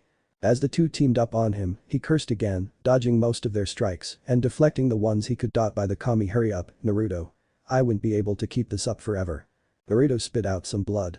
Hashirama was a heavy hitter for sure. This last strike had broken 2 bones and he was lucky the bones hadn't punctured his lung. Kurama was already working on healing it and he added some of his own chakra into the mix. You're impressive for someone so young. Your style is unfamiliar, but I can see the pattern of both mine and the Uzumaki style in it. The Hokage commented as he darted closer. Naruto looked up, wiping his chin. His right hand was already burning with chakra for the next move. He would just need the Hokage to get closer. Ah, arigato. It's my personal style. Naruto's senses tingled as he felt the other mold his chakra. Roots broke from the ground, trying to catch him, and he cursed himself for giving Hashirama ideas. He formed a wood clone behind the older, which threw thorns at the Senju, as if they were senbon. Hashirama, predictably, sensed the attack and moved to the side. And with a big chakra-enhanced shunshin, he landed next to the cage. He grabbed the older and even formed a chain from his hand to sneak it upwards the older's armor. Hashirama leapt back, trying to break free, which caused Naruto to stumble because of the sudden movement. However, the Kami smiled down on him as he still managed to slam his palm on the man's armored abdomen. Kyakufkin. Contract seal. The circular pattern spread from his palm onto the red armor and glowed blue for a second. Hashirama froze and then looked down at him. Naruto breathed a sigh of relief. So are you free, Shadame-sama? The Shaddai nodded. So it seems. Impressive skills, Naruto-kun. Let's go and help your Uchiha friend. Tobirama's masterful in countering most Uchiha moves. Naruto chuckled as he retracted his chain. And N+Sama's smart enough to find a way around most tricks. He said as they sought the other 3 combatants. Hashirama raised an eyebrow at him and Naruto shrugged. Explain later. Naruto and Ashido clone he'd created were already preparing 2 other seals to free the other resurrected individuals from the snake's control when Sasuke cried out. Shinju fucking damn it, Obito. Hurry up you clumsy. His curses were cut short as he was forced to dodge another wave of water. I'll hold Toby. Get close. The Shadame instructed. Naruto nodded. The moment wood sprang from the ground all around the Suiten master, Naruto charged. Tobirama dodged several of the roots, but while he was occupied, Naruto could get close. Suiten. Suidanha water release. Water severing wave, the nickname called. The water cut trough the wood like hot knife trough butter and it continued towards him. Naruto did a quick replacement, switching places with a piece of wood and then he was right in front of the silver-haired man. Byakufkin. He murmured as he slammed his hand on the man's shoulder. Tobirama grabbed him forcefully to shove him off and then he stopped in the movement. Naruto looked up, hard violet meeting sharp red. Nidaime-sama. The Nidai nodded and released him. Arigato. Naruto grinned. Let's catch Otom-san. Sasuke is nowhere near good enough with seals to use them in combat. However, while in a tight spot, Sasuke had his own tricks. He didn't dabble in Kenjutsu, but his sharingan was perfect for controlling things, or in this case, to overpower an already existing control. Now that he could get closer without the water bisecting him, he had better chances. Yet, the yondaime was no fool and wisely avoided eye contact. Still, as he caught a jab, he added some chakra to his grip and forced the blonde's hand backwards in an awkward angle, and Minato glared at him. Ninjutsu. Kamigami, no Ishi illusionary technique. Will of the gods. For a moment, he saw his sharingan reflected in the blue gaze, and he saw the chakra strings getting destroyed, which meshed him, before it was gone. You're free now. Act as you would have done in life, in the defense of those you care about. Sasuke thought. As they landed awkwardly, Minato shifted trough the fall, so Sasuke landed with the least possible damage. N plus Omniscent. Sasuke huffed as he stood, pulling the yondaime with him. Minato smiled at him. Arigato, Sasuke. His lips twitched upwards. Think nothing of it. His eyes shifted to the three approaching Senju. We're fine, Obito. Naruto breathed a sigh of relief. Thank the Rikid. So, helping the sandaime? Sasuke smirked. I wondered when you'll ask. As they turned, all of them froze in shock. For behind the sandaime appeared the ethereal form of the Shinigami, and as the god reached trough the man's body, a familiar war-like seal formed. No, the four onlookers called, but it was already too late. The technique was cast, they could not interfere. The Shinigami moved swiftly and cut off the snake Sannin's arms, which caused the man to cry out in rage and shock. The sandaime staggered back and fell, his body literally smoking with the energy of the Shinigami. You fucker, Naruto roared, chakra bursting from his body in a destructive wave, shocking all but Sasuke. First you have the balls to mark my brother, and then you kill the Hokage. Sasuke saw red, too. They were never overly close to the Hokage, but the man had been supportive enough of both of them, in their childhood, trough his own detached way. Besides, the sandaime had been Orochimaru's teacher. The bond of teacher and student was sacred. Or at least should have been. Not to mention the bastard thought he could get away with marking him Otatsuki Indra. With some unholy seal, just to steal his eyes. His and his brother's hands moved at once. Ninshk. Shiroi Hom. Jigoku Nami Shinobi Creed. White flames. Hell fire, wave. Ninshk. Ton. Tengu no Hain Shinobi Creed. Wind release. Wings of the Tengu, Naruto announced at the same time. Fire and wind mixed into a torrent of white, blue and green, speeding towards the Sannin. It caught him and he roared in pain. Sasuke couldn't help but feel triumphant. There. That was their revenge for the sandaime. The next one will be for what the snake summoner dared to attempt with him. They saw the body in a charred and melted pile, only for it to move and crack. Orochimaru shed his skin like the snake he was, and most of the damage caused by their joint jutsu was gone. Not completely, and his arms were still missing, but he was alive. A feat no one could have claimed in the past, hit by those moves separately, much less when combined. The snake glared at them, releasing his killing intent, and had they been lesser people, Sasuke was sure they would have gotten a heart attack. You'll pay for that. He hissed. Sasuke jumped forward, drawing his tanton to behead the bastard, but despite his injured state, the man was faster. He avoided the strike and kicked him away, before sinking into the ground, effectively escaping. Sasuke flipped in the air and landed awkwardly, skidding backwards. He cursed, sure that the kick had at least bruised his ribs. As he stood, he felt a jolt of pain trough his ankle, too. How the hell had he survived that? Naruto cried outraged. Those techniques are lethal on their own, much less together. It's that skin-shedding technique. The yondaime spoke and both of them looked at the man. Orochimaru's always been fixated on obtaining immortality. He did human experiments, hence why he's a missing nin now. He hadn't obtained immortality, thank the kami, but that jutsu of his does negate most damage done to his body. He takes other people's bodies to slow his aging and to obtain others' Kekkei Genkai or their Hiden. Oh, so the sick fucker thinks he's above the humans and can cross the laws of Kamina. Naruto hissed, his eyes flashing blood red for a second, which caused the three resurrected Hokage to tense. Relax, Obito. Sasuke said, as he straightened up with a wince. We have an invasion to deal with and a bidge to seal properly. Invasion? Tobirama and Minato asked at once. Bidge? Echoed Hashirama, all their gaze wary and worried. Naruto sighed. Explain later. We have a village to save. Minato couldn't help but stare at the two boys, one of them his son. The other his wife's godson, a boy whom he was sure he would have cared for, as he did for Naruto, were he alive. Fugaku and Mikoto had always been close to them, and Itachi was like an angel, as a child. Smart and well-mannered, whose love for the family could not be questioned, despite his young age. They'd just done the impossible. Impossible for Genin, that is. Himself and his predecessors had been freed from the control of Orochimaru, who'd resurrected them. The boys had freed them. And they had wounded Orochimaru. True, the Sannin was missing his arms, courtesy of the Sandaime and the Shinigami, but still. They were tired and wounded because he refused to believe that Naruto was in top shape, Uzumaki Jinchuriki or not, but they were still speaking about going on. Minato gave Sasuke a pointed look. You surely have a few broken bones. My hits are not chakra enhanced, but it's not always needed to break bones. And Orochimaru too. And I refuse to believe Naruto is unscratched, Jinchuriki status and Uzumaki vitality be damned. He then glared sternly at his son. You're at fighting. Naruto chuckled as he grabbed Sasuke's hand and his chakra flared. You're a few years late to ordering us about, Otom-san. Minato winced. For him, the family was about care and love and compassion. The cold formality was for the Hyugas and occasionally, the Uchihas. Did Naruto hold a grudge for that night, despite his words? Was that why he was being formal? Alright, there was no bite in his tone, but still.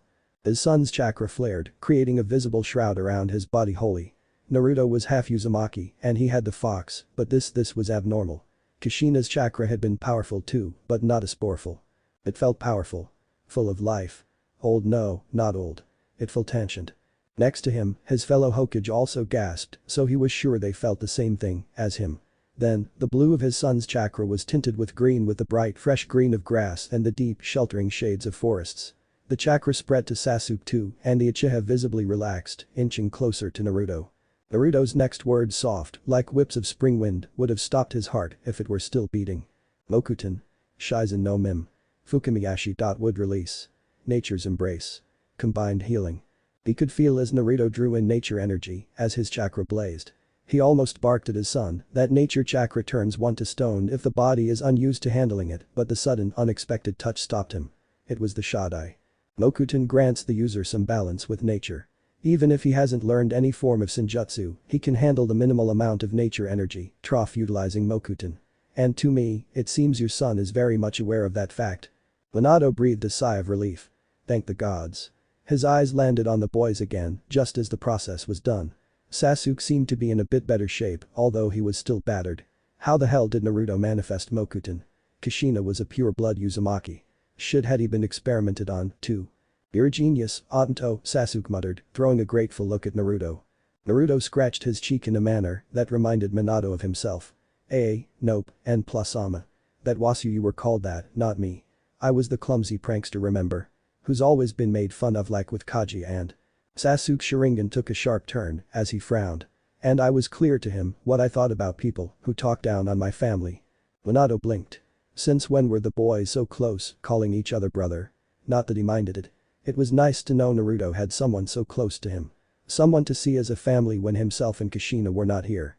But why the heck was he so formal? Hell, he was formal with him, which Minato promised himself he'll deal with before he had to leave this world, but with Sasuke. Even more so. And the Uchiha shrugged it off as if it was normal, as if it had always been how Naruto addressed him. Kind of odd. Naruto groaned. All this chakra usage was pushing his limits. He could feel his insides aching. And they still had to deal with the invading forces. He was so going to sleep for oik after this. What the hell? The sudden exclamation of the Shodame, who, by the way, was his great uncle or what, forced his attention away from planning for the worst case scenario. Naruto staggered from the shock he was feeling from the Shodai. Why is their arid head bound with Mokuton and Uzumaki chains? Tobirama asked. Oh, yeah. We need to fix his seal. Naruto said with a sheepish chuckle. He holds a chibi no Shukaku, but Suno are shitty with Kenjutsu. The thing barely holds. Can you please help? Sasuke's hopeless if it comes to complex seals, and I can suppress Shukakun simultaneously work on the seal into which he should be transported. The three Hokage shared a look and then they nodded. Let's go. His father said. And once this mess is over, son, mind sharing how the hell you have Mokuton? Naruto chuckled. Of course. Of course, I will tell. When they arrived, Gaara looked up. Naruto. Naruto smiled sheepishly and grabbed the reed. Sorry for leaving you hanging here. Literally. But now we can fix your seal, and both you and Shukaku can sleep as well as a child tonight. How does that sound? Gaara's green eyes went wide. I'll be able to sleep. Naruto hummed. Yeah. He gestured at the three Hokage behind him. I'm sure you recognize the three people behind me, don't you? Gaara looked up and his eyes went even wider. How? Naruto hummed. A Kenjutsu, which if you ask me shouldn't even exist. He glared pointedly at the Nidaime. The silver-haired Senju may have been Hokage in his life, but Naruto had been something else, something someone equally as respected and much more dangerous. Now, I will release your bonds. Shodium-sama will be helping me and will hold Shukaku. In the meanwhile. He gestured at the two Hirishin users of his family. They will cook up a seal to use. Both of them masters of their art. Omniscent sealed the furball, so no need to worry. Once the seal is done, we'll release you. Then, we'll see what can we do about the mess in the village, and maybe you may even get home. Gaara nodded. Okay. Naruto looked at the Shodaime. The moment I break the chains, the hold of my Mokuton will break too, so. The man nodded. Do it, Naruto-kun. Without wasting more time, the blonde grabbed one of the chains wrapped around Gaara, attached to a pole, and sent a wave of his chakra into it. The chains shattered into countless tiny parts before disappearing. Then, as he helped Gaara lay down, the Shodai's chakra wrapped around the shrine he made, pressing down on everything. Inside the seal, he could feel Shukaku trashing somewhat, trying to resist, but to no avail. The Shodaime looked up. Done. Best fix the seal now. Gaara's eyes flashed with fear and uncertainty as his father and great-grandfather approached. Naruto shifted to give the two seal masters more space to work. He took off his utility belt, revealing the sealing equipment the men would need. Both looked at him with a bit of surprise before they grabbed at the supplies, discussing seals in a quiet tone to disturb the Shodai the least possible while he dealt with the upset Shukaku. I don't think this is a good idea. Gaara murmured. Naruto shook his head. Nonsense. Indra promised we'll fix the seal, did he not? He asked in a quiet tone. Gaara hummed. He did. Good. Will Otatsuki never go back on their word? We'll fix it up and then, when things get better, you can go about with your life and prove the people around you that they have nothing to fear from you. It's not going to be easy, far from it, but we'll do our best to help. He grabbed hold of Gaara and wrapped a little chakra around the reed to calm him down, careful not to disturb either of his working family members. Kakashi kicked another sound shinobi in the face, sticking the bastard to the nearest building's wall with enough force for the hard material to crack and leave a human-shaped indent. They were winning, which was a good thing. It seemed the sound sand forces were slowly retreating. Yet, it brought him no joy. He had not seen the boys ever since Naruto had given the warning. He hadn't seen Yamato either, and that made him uneasy. They may have been the reincarnated grandsons of Fafriaking Chakra Goddess, but Kakashi didn't care. They were his pseudo-little brothers. Team 13 was the oddest family of misfits, and he was worried. They were not where he could see and thus make sure they were safe and happy. And these freaking invaders, who ruined his perfectly sunny day, were keeping him from finding the boys. But no longer. Time to knock things up a notch, and so, he pushed up his headband, revealing Obito's last gift before his death. The sharingan. Kankuro cursed colorfully as he stumbled and fell. Stupid Konoha and its trees. Kankuro. Temari cried. His sister stopped and leapt after him, but he fell. He grunted as he crashed hard against the forest floor and cursed the entire freaking finals. Nothing had gone the way he'd wanted, and not after their plan had been put into motion. Shukaku was nowhere to be seen, and they'd fought Konoha shinobi before they were forced to flee. Gaara was nowhere to be found. I'm fine, Temari. He said with a huff, standing up. Temari gave him a part scratching, part worried look, but before she could speak, they heard the rustle of leaves. Someone was here. They froze and slowly turned around to face whoever had chased after them. It was the Senju Uzumaki spawn. Shit. Even from here, Kankuro could feel the blonde's power. The chakra felt something akin to Gaara's. The haunting violet eyes. Kankuro was sure that color can't be natural narrowed on them. Are you Kankuro and Temari Sabaku? He asked in a cold, warning tone. Something about the Senju's voice made Kankuro very, very uncomfortable. Why yes. Temari answered, trying to cover her wavering tone with a scorching glare. Come with me. If you resist, you shall never see your brother again. Kankuro swallowed hard and shared an unsure look with his sister. They were in deep shit. Hours. It had taken hours to get rid of every last lingering enemy shinobi. However, their presence, Minato decided, was like a double-edged blade. Seeing him and the Senju brothers side by side had boosted Konoha morale and had also greatly disheartened the enemy. But then again, both the Nidaime and himself were S-rank, flee-on-sight shinobi. The Shodaime himself was a completely different level, and Minato admitted that when the founder had released his chakra, he had needed a moment to get his bearings. The chakra was hauntingly similar to Naruto's, yet Naruto's felt not as powerful, probably because he was still growing and maturing, a sort of Thunderton, which Minato could not identify. And now, with every last ones of their enemy gone, the council had gathered and he stood in the middle of the room, along with his fellow Hokage, and the people were staring at them, as if they were ghosts. Yes, they were technically dead, but not ghosts, so he absolutely could not understand the reactions. And the fact that he dumped on the council that the Sandaime was dead didn't help much either. "And what of Tsuna's Inch-Kriki?" asked Kaharu, her tone hard and suspicious. "No need to be so cutting, Kaharu," the Nidaime warned, his tone scolding. "Young Naruto and my brother have contained the Ichibi, while myself and Namikaze-san had fixed the poor boy's seal." Naruto Kontaningabijk. Minato turned at that voice. It was one he was familiar with. As a child, he had been on the same team as his Ashi, but he was also relatively close to the Hyuga head. Yes. Naruto is in possession of the Mokuton, which he demonstrated while helping Sarutobi-sama. Him and Sasuke had joined to stall us while Sabutobi-sama dealt with Orochimaru. It was Naruto's quick thinking and some of his genjutsu which allowed the three of us to join Konoha's side. The council room was deathly quiet. "And where is Tsuna's Inch-Kriki now?" asked Hamura. "R is currently with Obito, trying to deal with the stress of a nearly broken seal and our sealing." A new, younger voice called. Several eyes turned towards the door where a tired and battered Uchiha Sasuke stood. Still, despite the state he was in and no doubt, despite the injuries he'd sustained his almost son, could he call Sasuke that? Was strangely regal. He had not a drop of Fugaku's distant coldness and every bit of Mikoto's deadly gracefulness. Regality and power shredded him, a kind which Minato had never encountered before. "Genin have no place in the council," Tsume pointed out sharply. Sasuke matched her gaze without a twitch. "Try matching me in speed, Tsume." Mianto challenged. He noticed how the Uchiha seat was empty. Where was Fugaku? Or Mikoto? The Inuyasha matriarch looked at him in surprise. "Because Sasuke here did just that. Stalled me and Nidaime-sama while Naruto was fighting Shadaime-sama. I think that gives him some leeway about age or current lack of promotion." The people present looked at Sasuke with wide eyes and he heard some whispers off prodigy from the civilian side. Sasuke scowled. "And you almost blinded me once and had it not been for Naruto and Shadaime-sama interfering, I'm sure I would have lost my head to that freaking Suiton jutsu. And you two totally broke at least for bones, which is goddamn painful by the way, and Aurelius shall be with Naruto so he could fix me up, but he sighed, Gaara's seal needs some checking and Obito's totally spent too. I'm sure that it's just Bij chakra and stubbornness keeps him awake. He wants to speak with you, by the way." "Bij chakra?" Minato asked, eyes narrowing. Sasuke waved. "Relax. He can handle about say 4 taels worth of it. 5 at worst and his seal would remain completely stable. Right now well at least when I left him and Gaara alone, he was poking into 1 tael. You're awfully precise with the counting." The Nidaime spoke. Sasuke rolled his eyes. "Could you please try not killing me with a glare, Nidaime-sama? I know you don't have fond memories of my kin, but I am like the man Naruto's my blood brother by now. No secrets. Besides, I helped him when he disened his Shikifujin.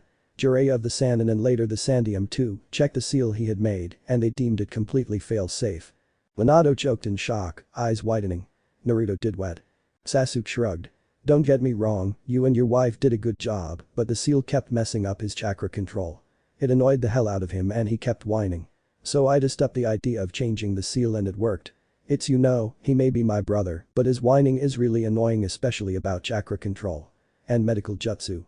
Naruto had changed the seal just like that because it messed up his chakra he weren't Ito Tensei, Minato would have fainted. Luckily, the Senju brothers seemed as gobsmacked as Minato felt. So they agreed with him. Ajinin changing about an S-rank seal, labeled Kenjutsu even by the Uzumaki was not normal. Good at least he was not losing his mind in death. "So it's kind of important," Sasuke said slowly, concealing his pain masterfully for someone so young. "Could you three please come? Kami knows I'm not in a good mood and Naruto even less. We don't need him blowing up the Hokage monument with the fox's chakra." Minato couldn't help but groan. "This is your fault, Kushina. He's got all that temper and pulling out the impossible from you and your Uzumaki ancestors." Hashirama studied the young Uchiha as he led them off the village towards the mountain. Sasuke was, in certain ways, like Madara. He surely had a striking resemblance to Izuna. So much that it was almost frightening. Yet, the genin wasn't like Madara at all. His chakra was warm and prickling natures of lightning and fire mixing, unlike Madara's fire and wind. And it was a lot calmer. Holding none of the raging grief Madara's had after Izuna's loss. There was some grief, anger and confusion there, but only a silver. So little that Hashirama could just barely feel it. Mito had always been better at detecting emotions than him. Most of the boy's chakra was calm, controlled chaos. Sheer power of a kind a child his age should not possess. Of course, his chakra levels were low, but the feeling of power remained lingering. He was compassed much more than any other young lad his age. It was as if he was mentally older than physically. That thought weighted him down.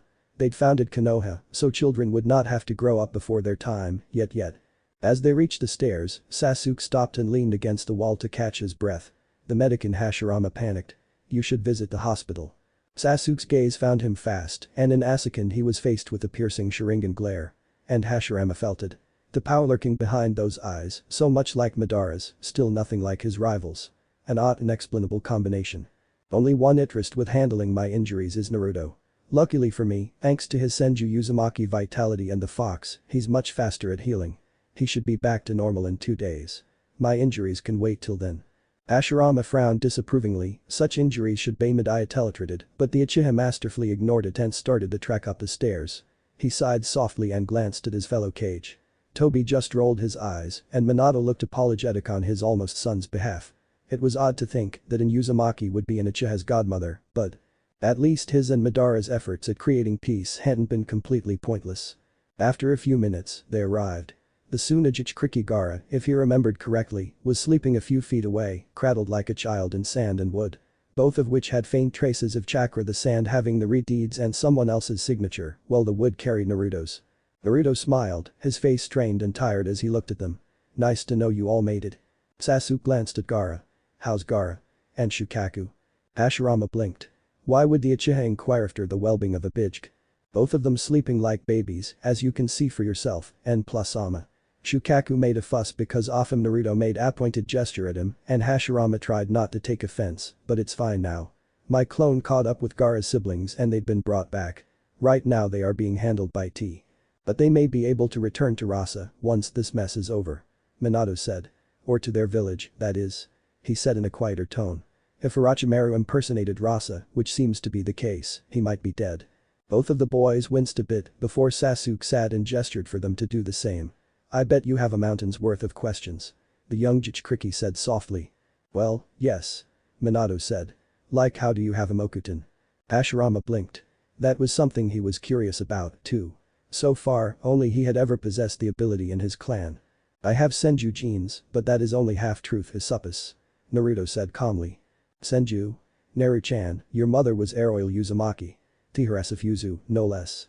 Minato said, disbelief coloring his tone. "Well, at least, that explained the blonde's use of those chains." "We know." Naruto said, his lips curling upward into a foxy grin. "It's you who has the Senju blood, Omniscent. Namely, from the test that had been ran after my Mokuton awakened, it was found that your mother was one Senju Minami. Senju Minami, who was the sole daughter of one Senju Tobirama. Toby had a daughter.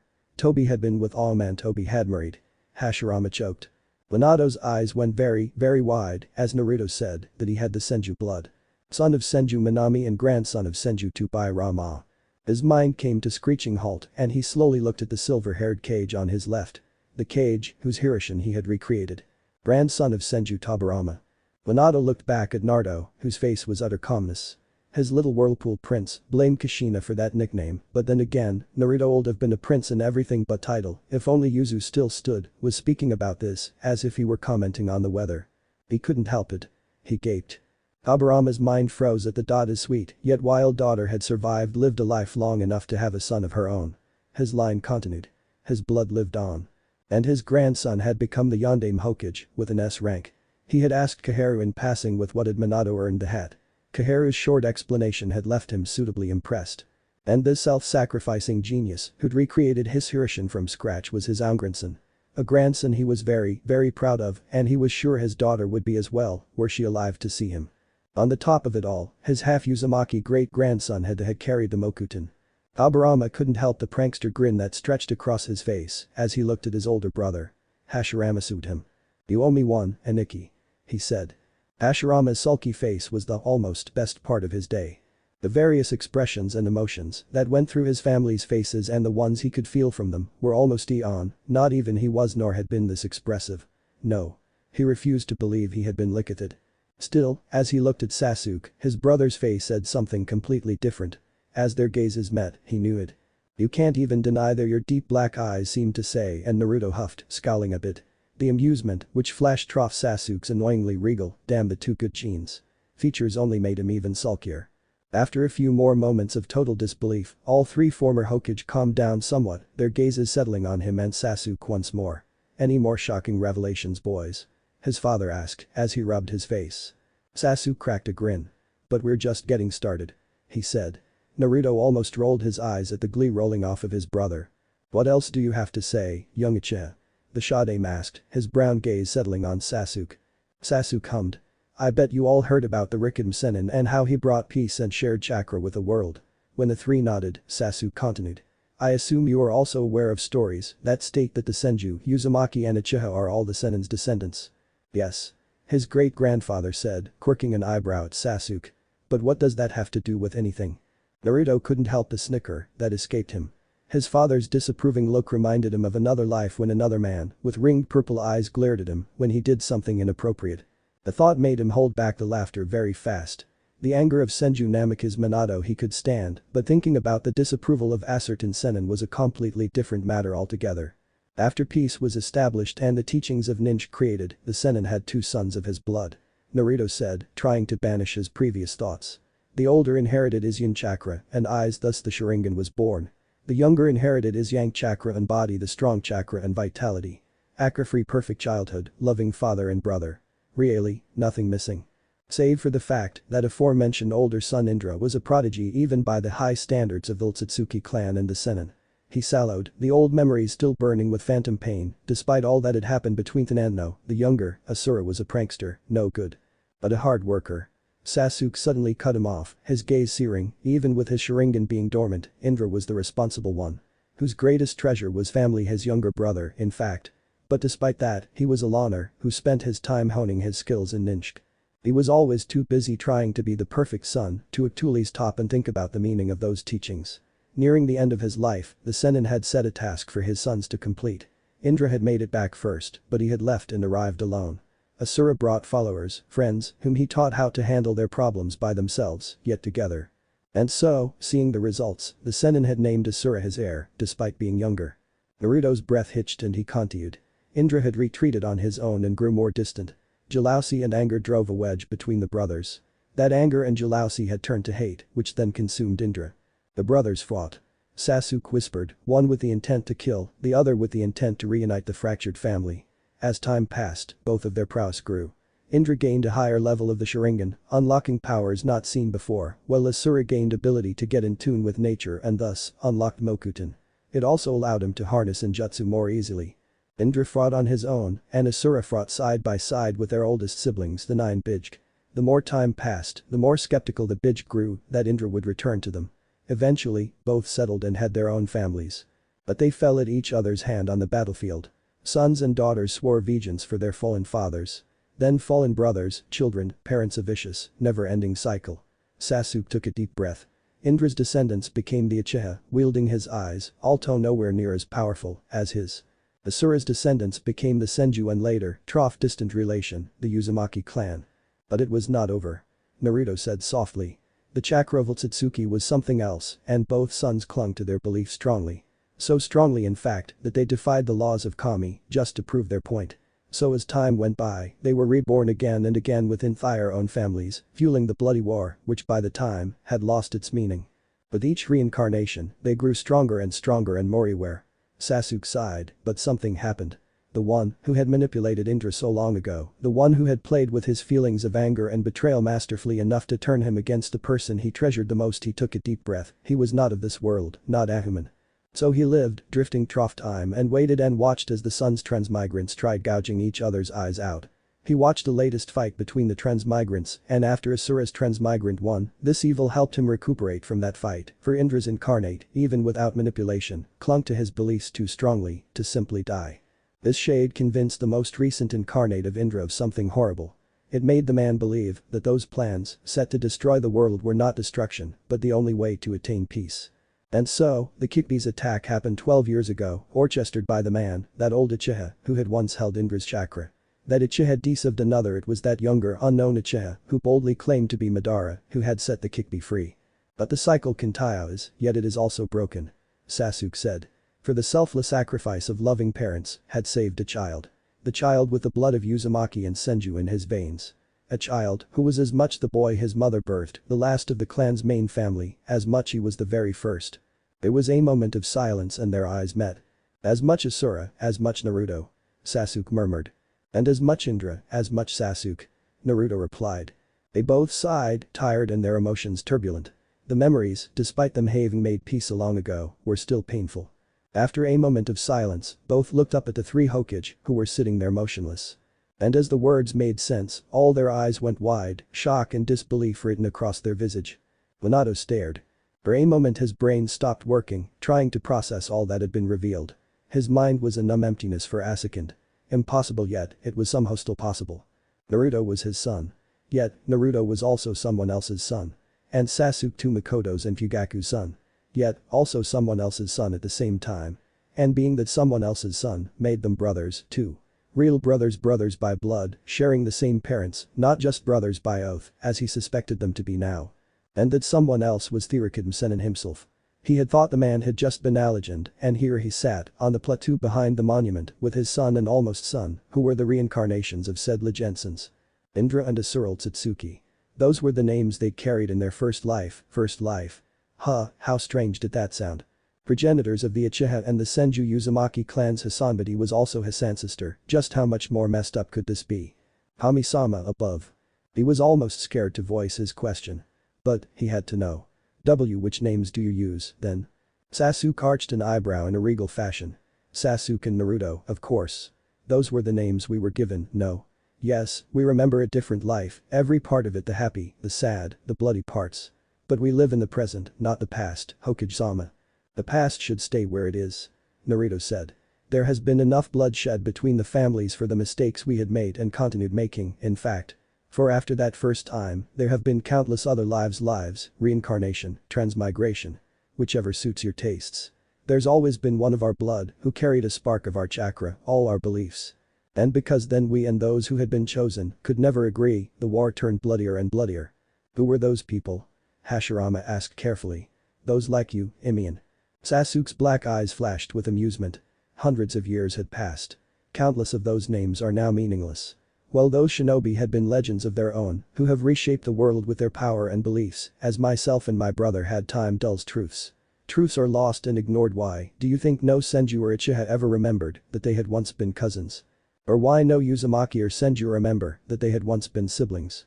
But Naruto hummed, I think, one pair of names would stand out for you.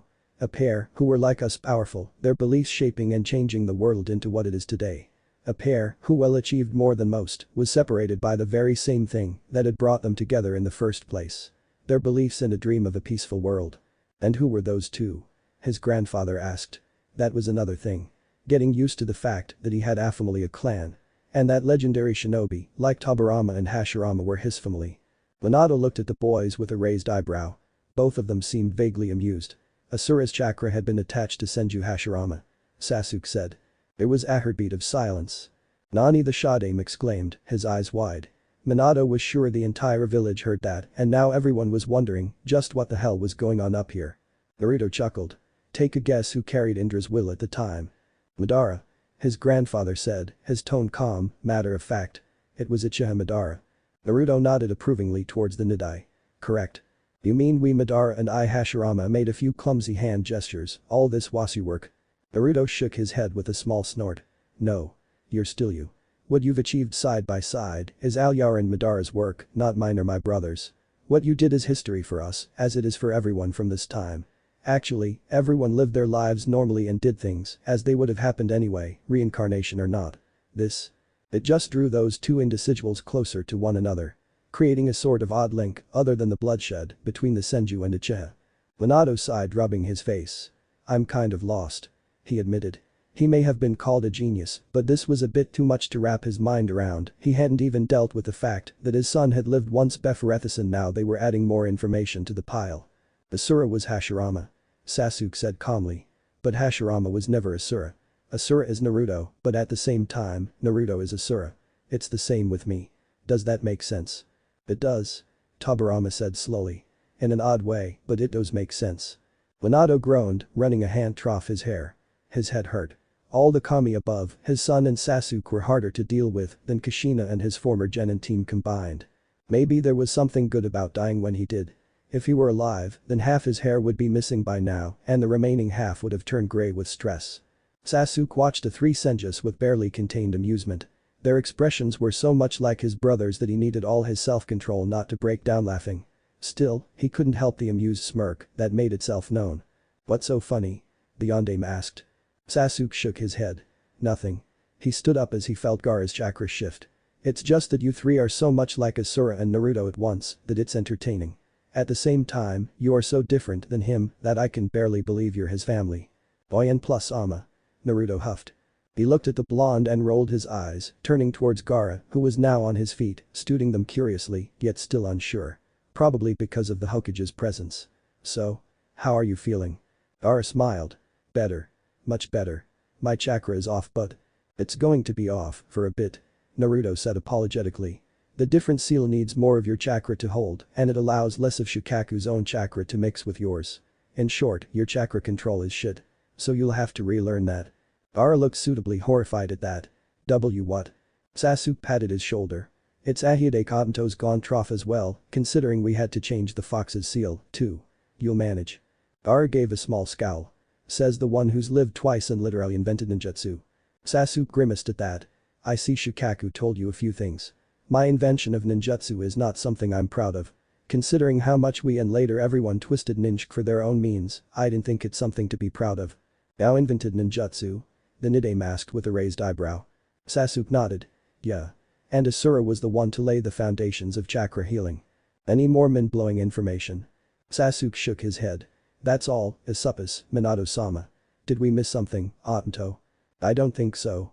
Now, how about you two sitting down?" "Well," Minato stood up. "I think we'll be leaving you three to speak for a bit. We'll have to check the village anyway.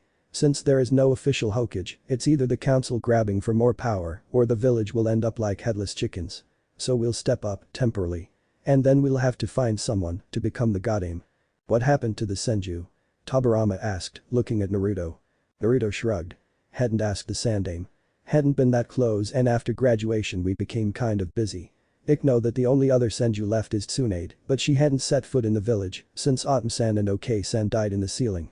Suddenly, both of the Senju brothers looked thunderous. Tsunade left family behind. "An orphan at that?"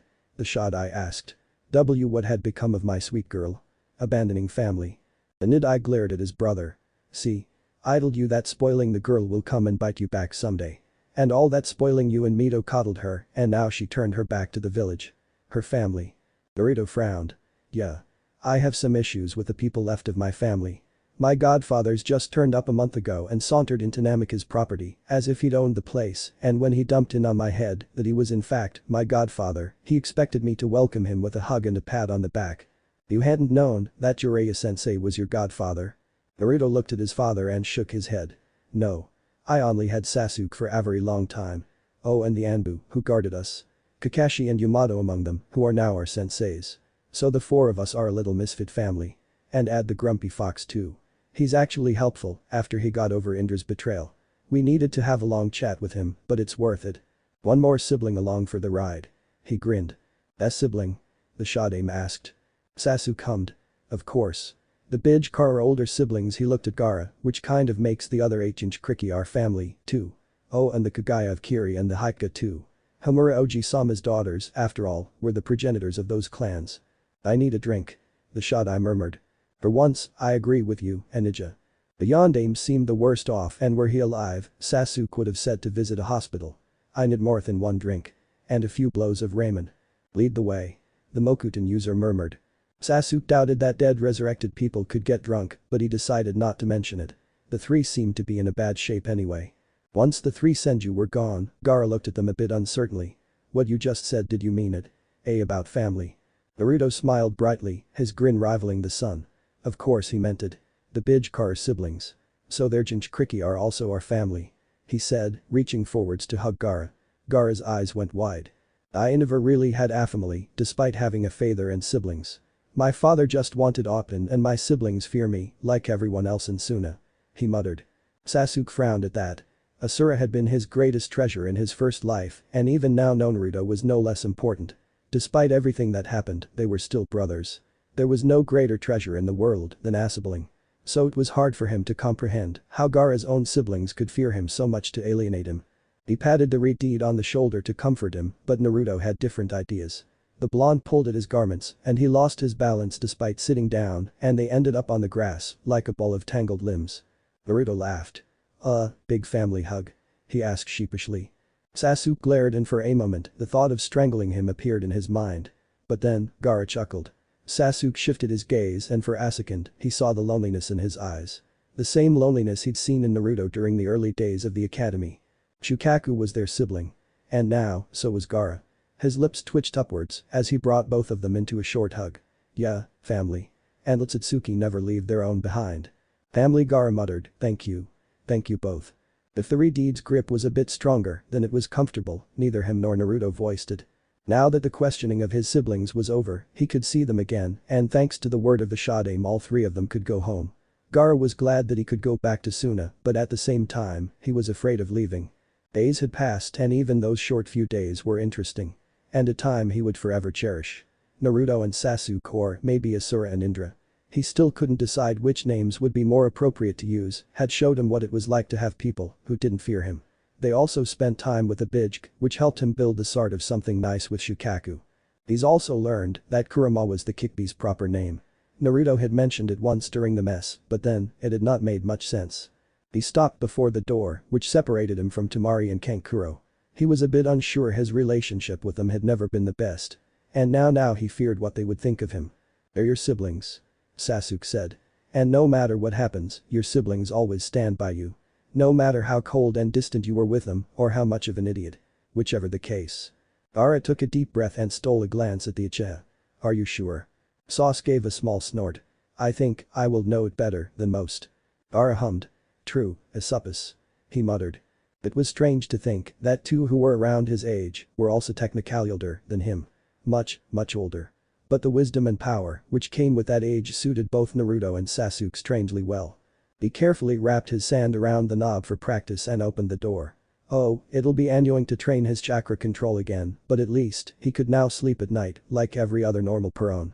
He stepped in and the two followed quietly behind him, lingering near the door to give him and his siblings space, yet still be near, just as he'd asked them. Neither Temari nor Kankuro looked up, their gazes resolutely on the ground. "N-san. N+N," he called softly, uncertainly. He couldn't even recall the last time he'd addressed them as such. Both of their gazes shot up to meet his, shock, and was that relief written across their features. "Gaara," Temari called cautiously. He stepped closer and tried to ignore the way his brother tensed at his approach. "Let's go home." Temari blinked at him, her green eyes widening a bit. "We can go. Just like that." "Hi." He nodded. "I brought you back so Gaara would not have to be alone on the way home." Naruto spoke suddenly, drawing his siblings' attention to him. "Now that it's proved that Orochimaru had a hand in this, you may go home freely. Although there will be some sanctions on Suna from Hai no Kuni for the damage inflicted during the fighting." "And what are those sanctions?" Kankuro asked suspiciously, his eyes narrowing on the blonde. Gaara frowned a bit. The two Konoha shinobi were as much his family now as Kankuro and Temari. "Kankuro. Could you please be nice? It's thanks to those two that we can go home. And that I can live a normal life, starting today." Both of his siblings looked at him in shock. What?" Temari asked. "Naruto and his family fixed Shukaku's seal, so it's better now. I'm even able to sleep." He smiled. "What did you?" "Nothing, Temari-san." Sasuke spoke. "We just helped someone in need. That thing was so crappy that even I'll do better and I'm half as good as Naruto when it comes to seals and let's not mention the other members of his family currently roaming our streets. He's able to sleep like everyone and regulate when he needs the Bijk's chakra. How much he learns to handle in the future is up to how well he and Shukaku can work together." Gaara smiled at the two. "Thank you for the help." Naruto grinned and walked closer. "Think nothing of it. We're brothers, remember?" "Yeah." He nodded. Naruto reached into an inside pocket of his haori and offered something. Gaara blinked and took it. It was a small circular wooden charm with the kanji for Tracy in one side, while the other had a kanji for support. "Carry this with you. If you need us to find you because you need help, push some chakra into this so that Tetris kanji will glow. If you're in bigger trouble than you think I could handle without my own Bijk's aid, then push more chakra into it and both of the kanji will glow. We'll be able to find you and we'll know it's also big trouble." He took the charm and secured it around his neck. "Arigato, Naruto," he muttered. It was still hard to believe that those two were also his family. His friends and his family, hard to believe that no matter what, he could count on these two amazing people backing him. "Think nothing of it." The blonde smiled. If you feel like chatting, ask Shikaku to establish a link between him and the fox. We can speak there. But, since the distance is bigger and since you will be inside your seal, perhaps it would be best at night. If you're troubled, he glanced at Sasuke, we don't mind losing a few hours of sleep. Sasuke smirked. Just don't do it more than twice a week or I will never be able to drag him out of bed and we need to train. Oi, N+Sama, are you saying Imlazi? Naruto cried indignantly, giving the older a mock glare. I'll let you know Imnit. I just like how warm and comfortable my bed is. Sasuke rolled his eyes. Whatever makes you sleep at night, Obito. They didn't change one bit from when we were younger. Shikaku said amusedly. Save for perhaps Indra actually spending time with Asura-kun. And generally making an effort for us to be a family. Ara hummed amusedly at the Tanuki. If I didn't know how powerful and serious they were most of the time, I would say they weren't even the Sennin sons. They are not his sons. Shikaku said. Yet at the same time, they are very much his sons. Ara cleared his throat to get their attention. He hoped that one day he would be this close to Temari and Kankuro. That one day, despite what happened in the past, they could be a real family. Both of them looked at him, their faces smoothing into pleasant calmness. Sasuke nodded towards the door as he pushed himself away from the wall. Come on. We'll escort you three out. The village leadership's terms on peace with Suna may make it to you in a month or so. Ara nodded. We'll be sure to tell that to our council. And that marks the end of the third part of the story. If you guys made it this far and want more contents like this, comment down below to let me know. Thanks for sticking out till the end. I would gladly appreciate every likes, comments and subscribes I could get on this series. It only takes a minute and best of all, you can show your support for absolutely no cost. See you in the next one.